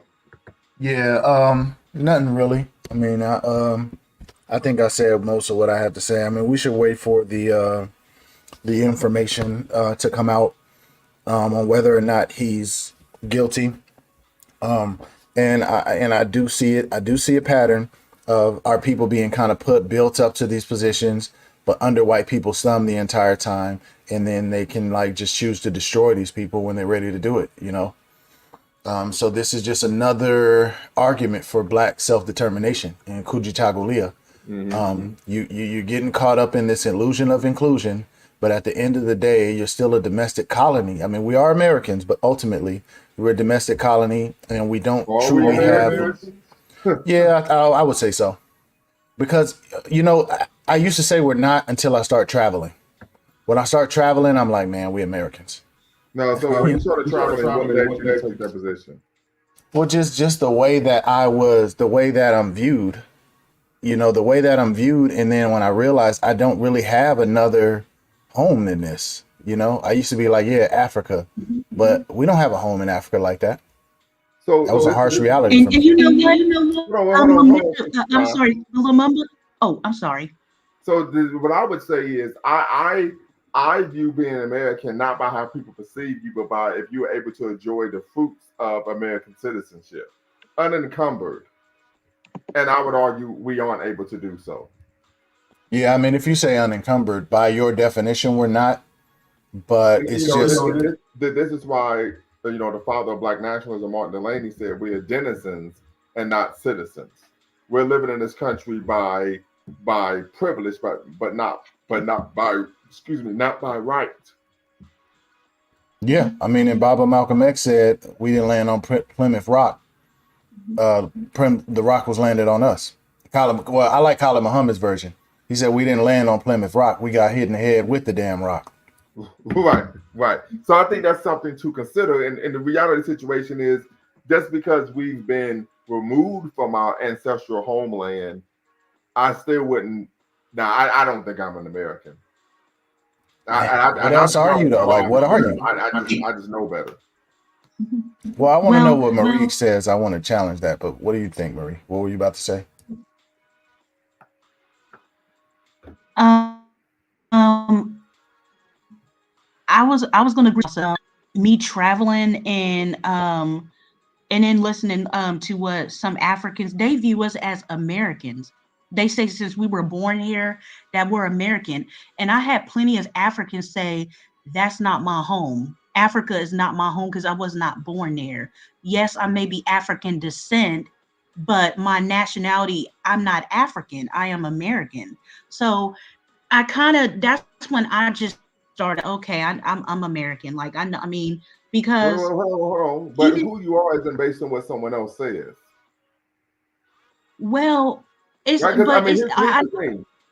Because here's the thing, right? Typically, people who say that are people who are politically immature. Why do I say that? Teaching. I remember I had a student who was from Mexico. He was second or third generation Mexican. He said, "Nah, I'm Mexican. I don't give a damn how long I've been here, twice removed." Right? So people who typically say that are people who are politically immature. And then you have to look at maybe their political positionality. They may be integrationists. But like I said, how could we call ourselves Americans when we've never truly enjoyed the fruits of Americanism? We've only enjoyed the thorns and the thistles. Because here's the thing. I understand that, but like still our nationality. Right. But hold on. But here's the point I'm gonna make. And Malcolm talked about this. We're seeing this today in terms of this extreme push by the conservative right, that they're making it very clear who they define as Americans and who are not Americans. We have never been considered Americans in this country, ever. But that's by those people, though. Right. And the other issues, when we talk about, if you look at the history of African Americans up until Dr. King, when integrationism was in vogue, we always viewed ourselves as on a macro level as Africans in America, particularly in terms of you look at numerous Black organizations. Africa was always in the name. No, I hear that, but when you go to Africa today, like, so you said the people who said that are politically immature, and I agree with that, but the majority of these people are politically immature. So it's like, that's the current state. So the issue is why are you giving credence to the opinion of someone who's politically immature? That's the majority opinion, though. You get what I'm saying? Right, the majority of them are politically immature. I don't know what the hell I'm talking about, then my opinion doesn't matter. I don't care how many people think that way. It does, though, because that's who's running the land right now. Well, culturally, we are American. How many African Americans know an African language or know any of the African customs and stuff like that? So here's the thing, sister, and I'm glad you mentioned that. One, there are Africanisms in African American English, right? Just like there's Africanisms in Haitian Creole, right? The second issue is if you ever travel throughout the diaspora, you would see the remnants and the connections with traditional African culture, right? We see this all the time. Matter of fact, I have about half a dozen books behind me on Africanisms and African American culture. So we are practicing aspects of our culture, we just aren't aware of it. There are cultural holdovers and staples from our ancestral culture on the continent. So we haven't been as deculturalized as the power structure would lead one to believe. No, I know what you're saying. I'm saying that I'm saying that we are African descent, But what I'm saying, our nationality is American, so that makes us American. So I don't. No, Maybe no, it something's just not makes us, clicking it right makes for us an me. But African simply living in America because we are not considered, we, no, we are not American by this government. We're not treated like Americans by this government. I would argue that You're that is an saying illusion that we are American. And Malcolm no. talked about this, and he gave us Kate hates the roots of a tree without hating the tree itself. He said the man is jiving you, telling you that you're an American, you're an American, American. He said, no, we are simply Africans living in America. No, we're Africans living in America, but we're also Americans at the same time, man. At the end of the day, like, we're Americans. I'm not an American. American simply is my nationality. I have an American passport. I know, that's great. I have an American passport as well, but I'm not an American. We're That Americans. simply is my nationality. No, I get that when you take it there, but the only issue is if you're not an American, what are you? I'm an African living in America. Africa is not a country. I didn't say Africa was a country. So you're conflating race. You're conflating race and ethnicity with nationality. I'm not. No, I mean, but American is a nationality, though. If we're talking heritage, yeah, we both agree we're African heritage. yeah, Yes. Yeah, so And when I'm we say American, claiming that's that I'm not nationality. American because we don't enjoy the full fruits of Americanism. We face anti-African violence on a diurnal basis in all aspects of human activity in this society. Americans don't have to deal with those things. Americans don't need a 13th, 14th, 15th Amendment to be considered a citizen. Americans don't have to have a Voting Rights Act, a Fair Housing Act, right? Americans don't have to have these things to ensure that they live their lives and they are able to live their lives unencumbered in what? And have a full pursuit of what? Happiness and living. Americans don't have to do those things. No, I mean, but there's marginalized groups in countries everywhere. Like, so by your logic, the Uyghur Chinese, the Uyghurs aren't Chinese. We're talking about America. We're not talking about everywhere. We're talking about but America. Everybody can make that. So Mexicans can make that argument. Absolutely. Because in America, American means white. Lumumba, okay, let me say this though, Lumumba. Okay, I am a Sierra Leone citizen. I have a ECOWAS passport. I was adopted into a village. I was adopted into a village in Mende Land called in Moyemba, and called Jamakoa, and I've been doing all this stuff, but I still feel like I'm American. Like, I don't know. I still don't feel like I'm African enough. I'm African descent, but I'm talking about culture. Hold on. First and foremost, we are not our feelings. Okay, we're not our feelings, so we don't move that way, sister. Number two, I remember there was a time I was dating a sister from South Sudan, right? And we were having a conversation. And she said to me, I don't understand why African Americans don't think they're African. She said they could look in the mirror every day and see that they're African. Why don't they think they're African? And I said, it's because the educational system teaches them that there's something else.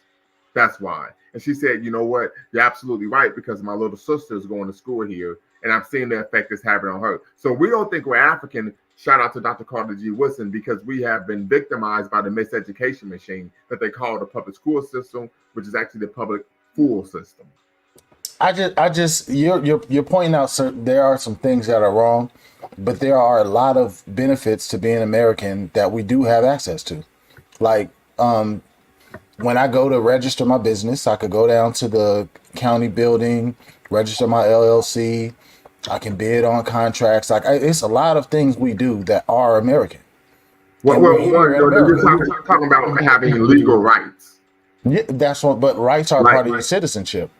Well, no, because you have people in this country who aren't citizens who still have rights. No, that's true, but there's rights that come with being a citizen. Right. The Constitution protects non-citizens But you can operate a business in America and not be a United States citizen. I know people who do that.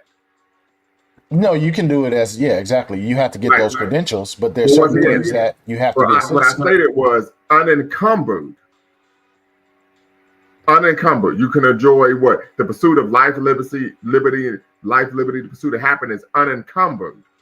We don't. That's what Americans have. Americans don't have to have laws passed to ensure that they're treated like human beings. Americans don't have to have laws passed that allegedly give them citizenship. Americans don't have to have laws passed and updated on a generational basis to have the right to vote. People who aren't Americans, people who are denizens, not citizens, have to have those things. Special protections placed. No, I hear you. I mean, it's kind of a rhetorical point, and I understand your point, but I don't. If that's not, what's my nationality then? I just don't have one. Don't say African because that's not a nation. Yeah, that's the position I take. But that's not a nation. I know that. I never said it was, but that's the position I take. So, but Sister Shine, once again, I think it's important that we ingratiate ourselves with some literature. But once again, it's not based on how we feel. But aren't you using how you feel? No, I'm not. I'm stating facts. On the African continent, then. I'm sorry, Sister Shine. Say that again. So do we need a nation on the African continent then? I know we have Liberia, but I'm just saying that if we Oh, I'm sorry, go ahead. I'm sorry. No, you got it. Go ahead. Well, I'm just saying, is this the reason why so many Pan-Africans, we want to create a nation on a continent? Like, a lot of people are trying to, there's some Pan-African, they're trying to build in Liberia. They're trying to create their own nation there or something like that. But if we feel that way, and I'm not saying all of us are not able to go back. So why aren't we trying to create a Pan-African community in America? Or on I remember I live in a Pan-African community here in Columbus. I go to a Pan-Africanist gym.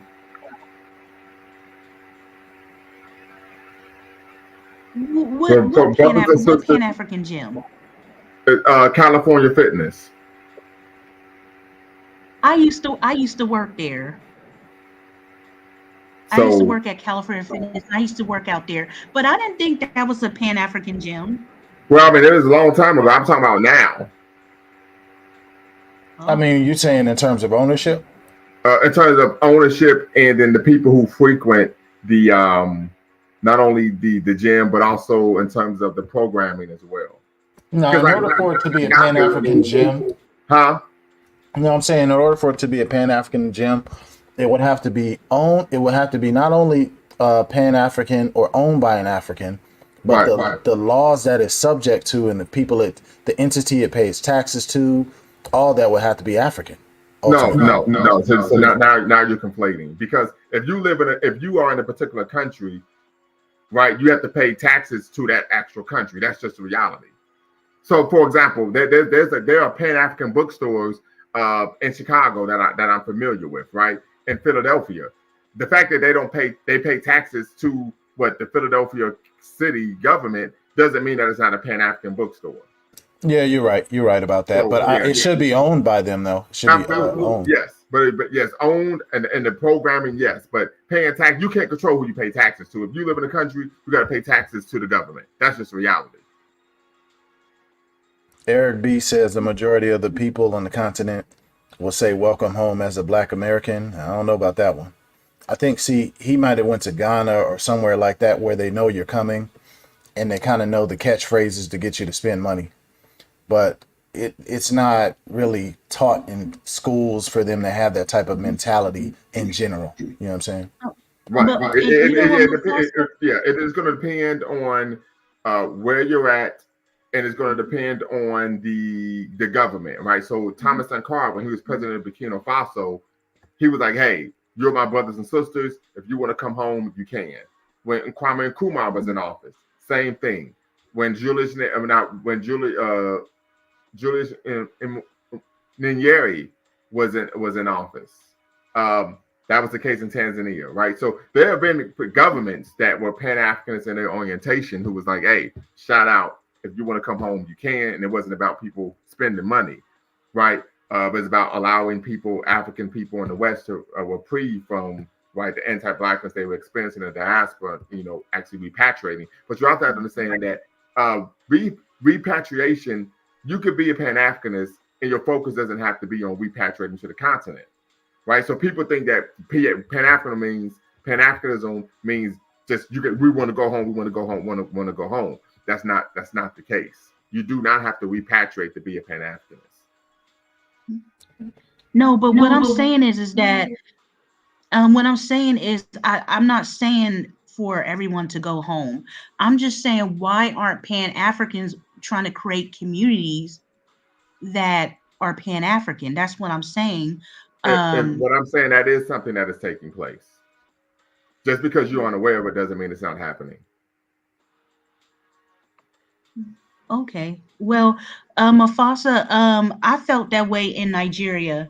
I just did not feel like, I'm not saying, I just felt like I really wasn't welcome there. I felt more welcome in Sierra Leone. Okay.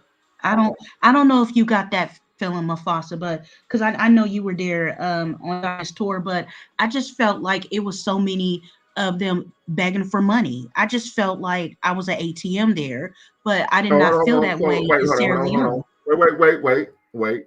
So, because like I said, we don't want to be providing a perspective or us having a lens of something from a situation in terms of how we feel. A good example of this is when my great aunt went to Haiti back in the 80s. Of course, I was like a kid at the time, 3, 4 years old. And she said when they got there, people, of course, was asking them for money. It wasn't because they saw you as an ATM; they were begging for money because what of their dire financial economic situation. It's So we still have the fact that they're begging for find money, that though. context. Yeah, but see, the thing is, like going back to what Eric B is saying, I it kind of corrupts still it. Like, didn't. Okay, I'm sorry. no, I was just saying it kind of corrupt. It's like if I'm, oh, my brother, welcome home, and then I end up begging you for money. I don't know if it's genuine or not. Well, here's the thing: no one's claiming that. Once again, no one's claiming that that's what took place, right? So you're conflating someone begging for money with someone trying to finagle, acting like you're their brother or sister. So I was responding to But Eric B's comment, but go ahead. Well, once I again, still okay, didn't he feel the says the love majority though. of people on the continent, if you are Black American, they see you, they would say welcome home. But once again, you're taking from that and then assuming that what comes next is they're asking you for money. We don't know that. So once again, we're still making a false statement. We're making an implication about you being welcomed because you're assuming that the person is going to ask you for money, and that's their angle, that's their end game. And so A lot of people are doing that, though. Right, but we don't know if that's what he's speaking to. We don't know if that was his experience. Mm-hmm. So we don't want to apply that unilaterally. Like I said, and Haiti, when my great aunt went to Haiti, right? There were people weren't trying to finagle. They were financially destitute, unfortunately, because we know Haiti's the poorest country in the Western Hemisphere. They came up asking for money, not because they saw her as an ATM, but because of their financial distress. They were doing that to anyone that they thought had resources and who could help them. Same as when you're here in America and you get off at the exit, and there's somebody there panhandling. Yeah. That's all I'm saying. I dealt with less begging in Haiti than I did in Africa. Okay. Yeah, personally. Darius, I need you to cam up in queue before I bring you in. Just gotta make sure you're not trolling. So once again, Darius, I need you to cam up in queue, so I can make sure you're not trolling before I bring you on to the actual live show.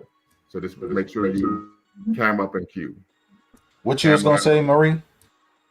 Well, I'm sorry, Lumumba, if you felt like I was being rude. I'm just trying to state how I felt. Like I did not feel welcome.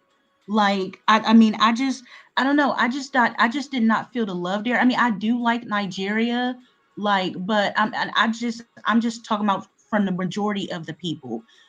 I'm not saying all, but I'm just saying I did not feel the love there like how I felt in Well, Sierra see, Leone. and so I'm glad you said that, because here's the problem.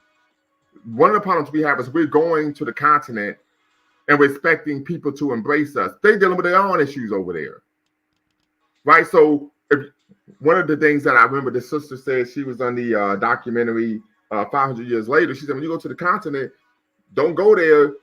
You should be going there to work.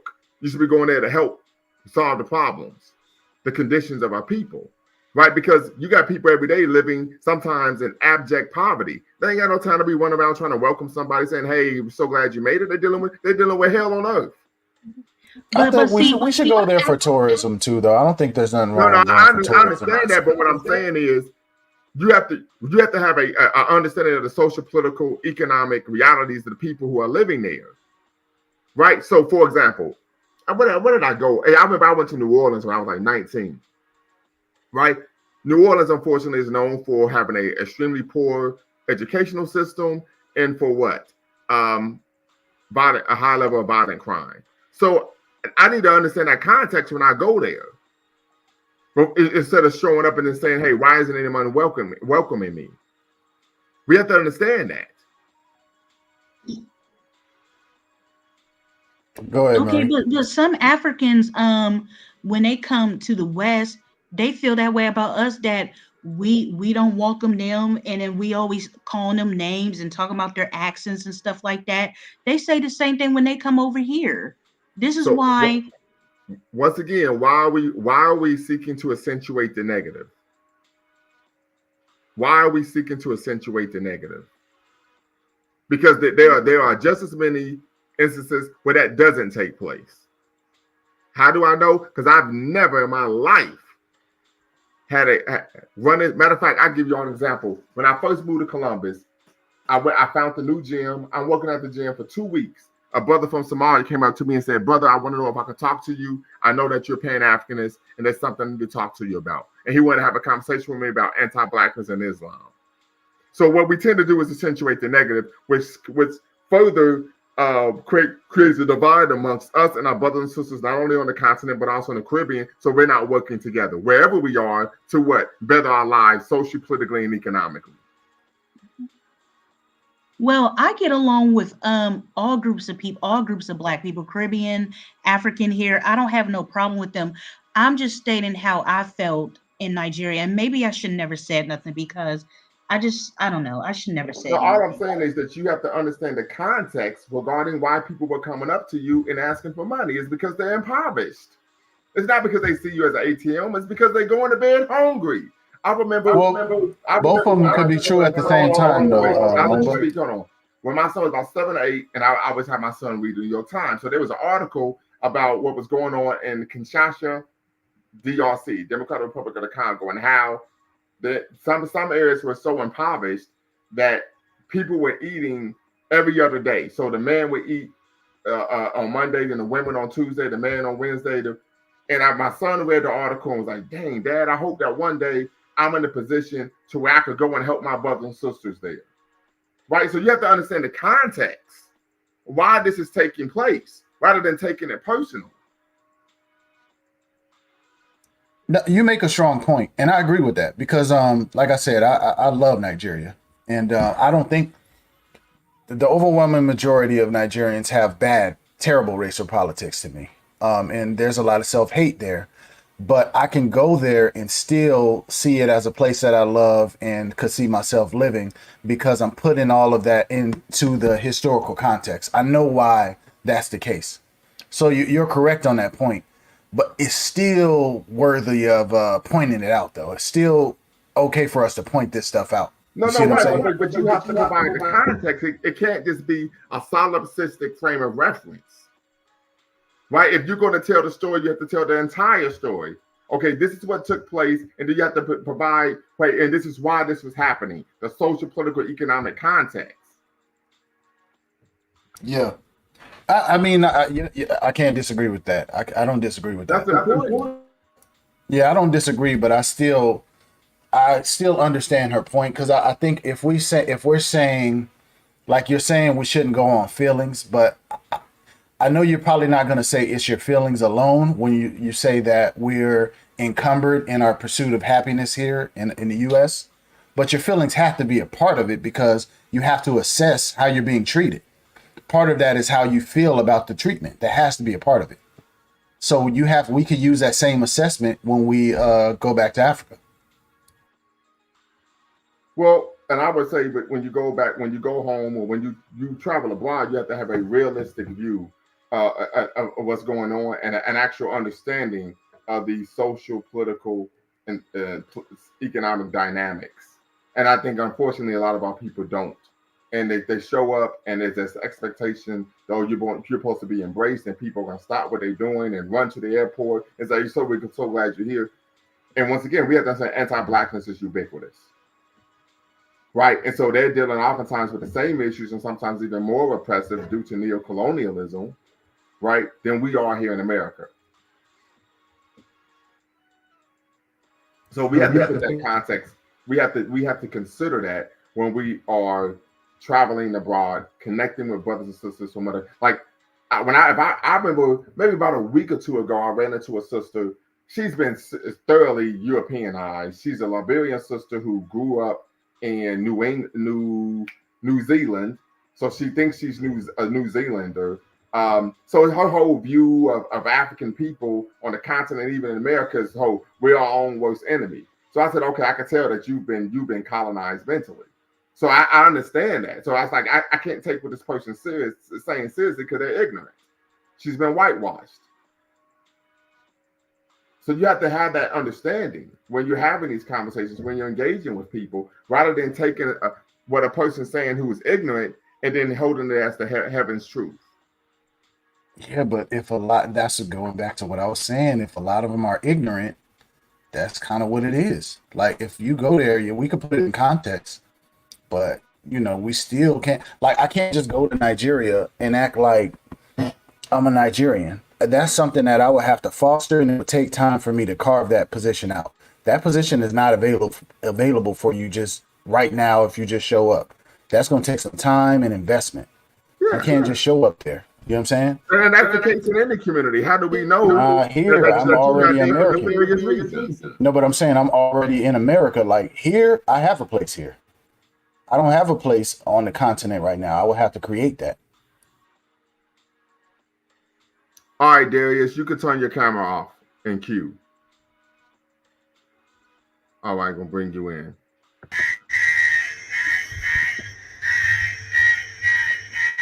We got some background noise going on, so we need you to square that away. Eric B says, American media paints a picture of America as this utopia where you just wake up and money falls in your hand. And unfortunately, many Africans on the continent believe that. That's true. I remember there was a sister, that same sister from South Sudan, she had shared with me how there was a belief that. Okay, we having some problems here. So bro, you trying to line up your beard? I mean, what you doing? Right. In which she was like, man, we were told stories how, you could just walk in the house, press a button, and the food would make itself. So like, yeah, people, there's a lot of propaganda that is that is promoted. So I just think that's something to consider. Now I was curious of what Darius had to say. Yeah, I don't know. I thought he was trolling, so I banned him. Oh, okay. Yeah, I don't take any chances. Oh, I thought he didn't show his face. No, he did. But when that was going on, I'm like, well, maybe the guy's trolling. I mean, because you have people who come here that's just like, there was a time where a brother showed his face, right? And I was there. And then when I put him in, a video popped up of some gay porn. Yeah, I was here. I remember that. Yeah, so I try to, when I bring someone in who I don't know, I keep my thumb on the band very quickly. It's funny. I was about to say that too, Mr. Sandman. Mr. Sandman said it's called. I was going to say that, but I just didn't want to be like a smart aleck. Right, but the thing was, their belief wasn't like, oh, you just take the food and put it in something. It was that the food would just make itself, I guess. So just like the Jetsons. Yeah. I guess like the Jetsons. Yeah. So these type of things take place. But what I'm saying is we have to understand the social political context regarding what's going on. But I do understand some people would be so disenchanted by their personal experiences that they don't care about the social political context, and they say, I don't want to have anything to do with this. So No, I just like I said, we even got onto this whole thing because I was just saying that, yeah, it was a harsh reality for me to really look at it and be like, man, I'm an American. I used to say I'm not. I understand your point, but I don't see what else I am if I'm not an American. I got you. I mean, we done fought in all these wars Well, I mean, here. but the thing is, you said you was a Pan Africanist, and Pan Africanism. One of the core tenets of Pan Africanism is what I'm African first, and anything, any other identity is secondary. Yeah, and that's true. But we're just saying we're speaking in terms of nationality. You know what I'm saying? You still have an you. I'm African identified, but I still have an ethnicity and I still have a nationality. And our You know what I'm saying? ethnicity is African American. Right, right. Yeah. Okay. Very good. Sister Child,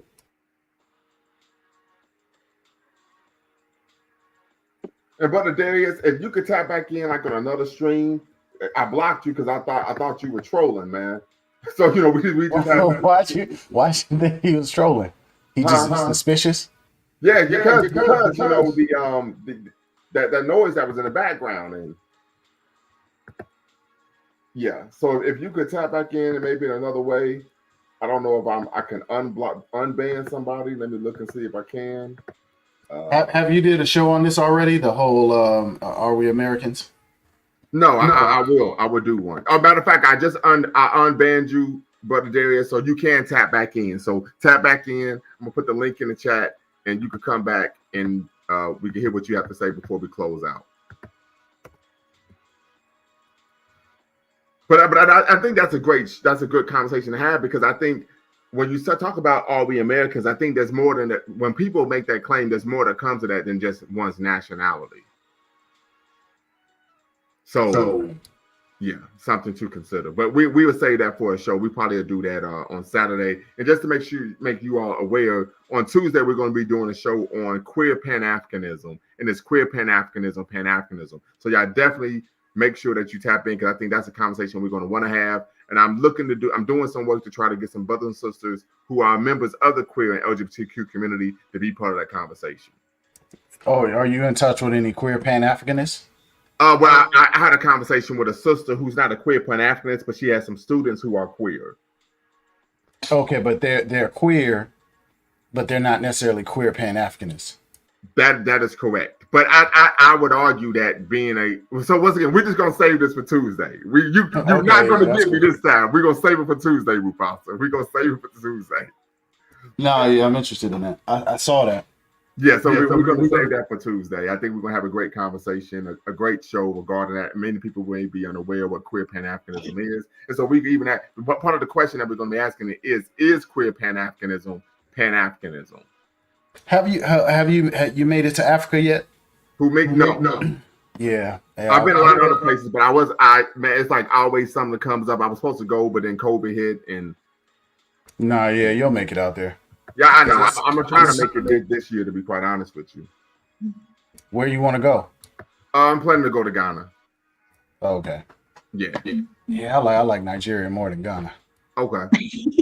Yeah. So I know, Marie, you kind of down on Nigeria though. I mean, like if I wasn't going to live in Sierra Leone, I would live in Nigeria. I would. But I don't know. Maybe I should just go back and visit, and maybe I'll have a different feeling. But I don't want to do that yet. I want to go to Guinea because I don't know if you know, but my fifth great grandparents, we did a family tree. Well, they've been doing my family tree a long time, and I just found out about it.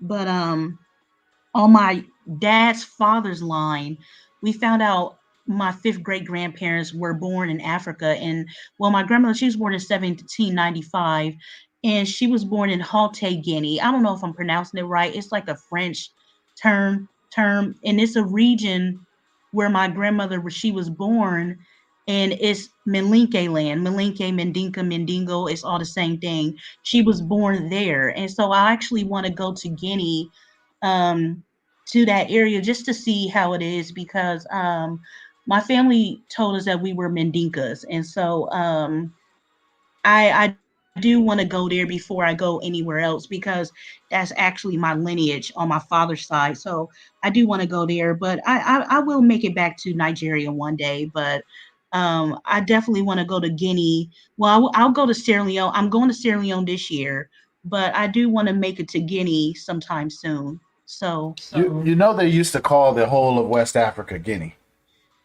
well, no, but this is called Haute Guinea. If you look up Haute Guinea, Haute, and Guinee. If you look that up, it's going to say home to the Malinke people. I'm trying to tell you. I did a lot of research on this, and my family said we're Mandinkas. Mandinkas are in Guinea. So I mean, I'm even not like disputing you or nothing. I'm just yeah, saying. yeah. And my fifth grade grandmother, she told, okay, when they were doing the census, she told them where she was from. She told them, like, she told them where she was from. So, and it was on United States Census records where it says she was born in Haute Guinea, Guinea in 1795. So, I mean, I don't know. I No, mean, no, and it's then, fine. I was just making sure you knew that. Yeah, that like yeah, there's maps where that whole area they were just calling it Guinea. Hmm. yeah. I seen those maps too. I seen Lower Guinea and Upper Guinea. So Right. I understand what you're saying. Yeah. Right. 'Cause, Walter Rodney's doctoral dissertation was on the history of the Upper Guinea coast. Mm-hmm. Right. I didn't know that. So yeah, yeah. So hey, peace family. Appreciate everyone for tapping in. Make sure you hit the subscribe and like button, thumbs up, and the notification bell. This was you were watching a dual stream between, of course, Lumumba Speaks and Be Quran Network, the Pan African social media short and air. Make sure you're a blessing to the show. Cash App Lumumba Speaks. We want to make sure we're able to continue to do this, and we're still working to be able to once again monetize the channel. So if you could be a blessing, we definitely appreciate that. Until next time, y'all know what to do. See you Tuesday. Always bet on black. Peace.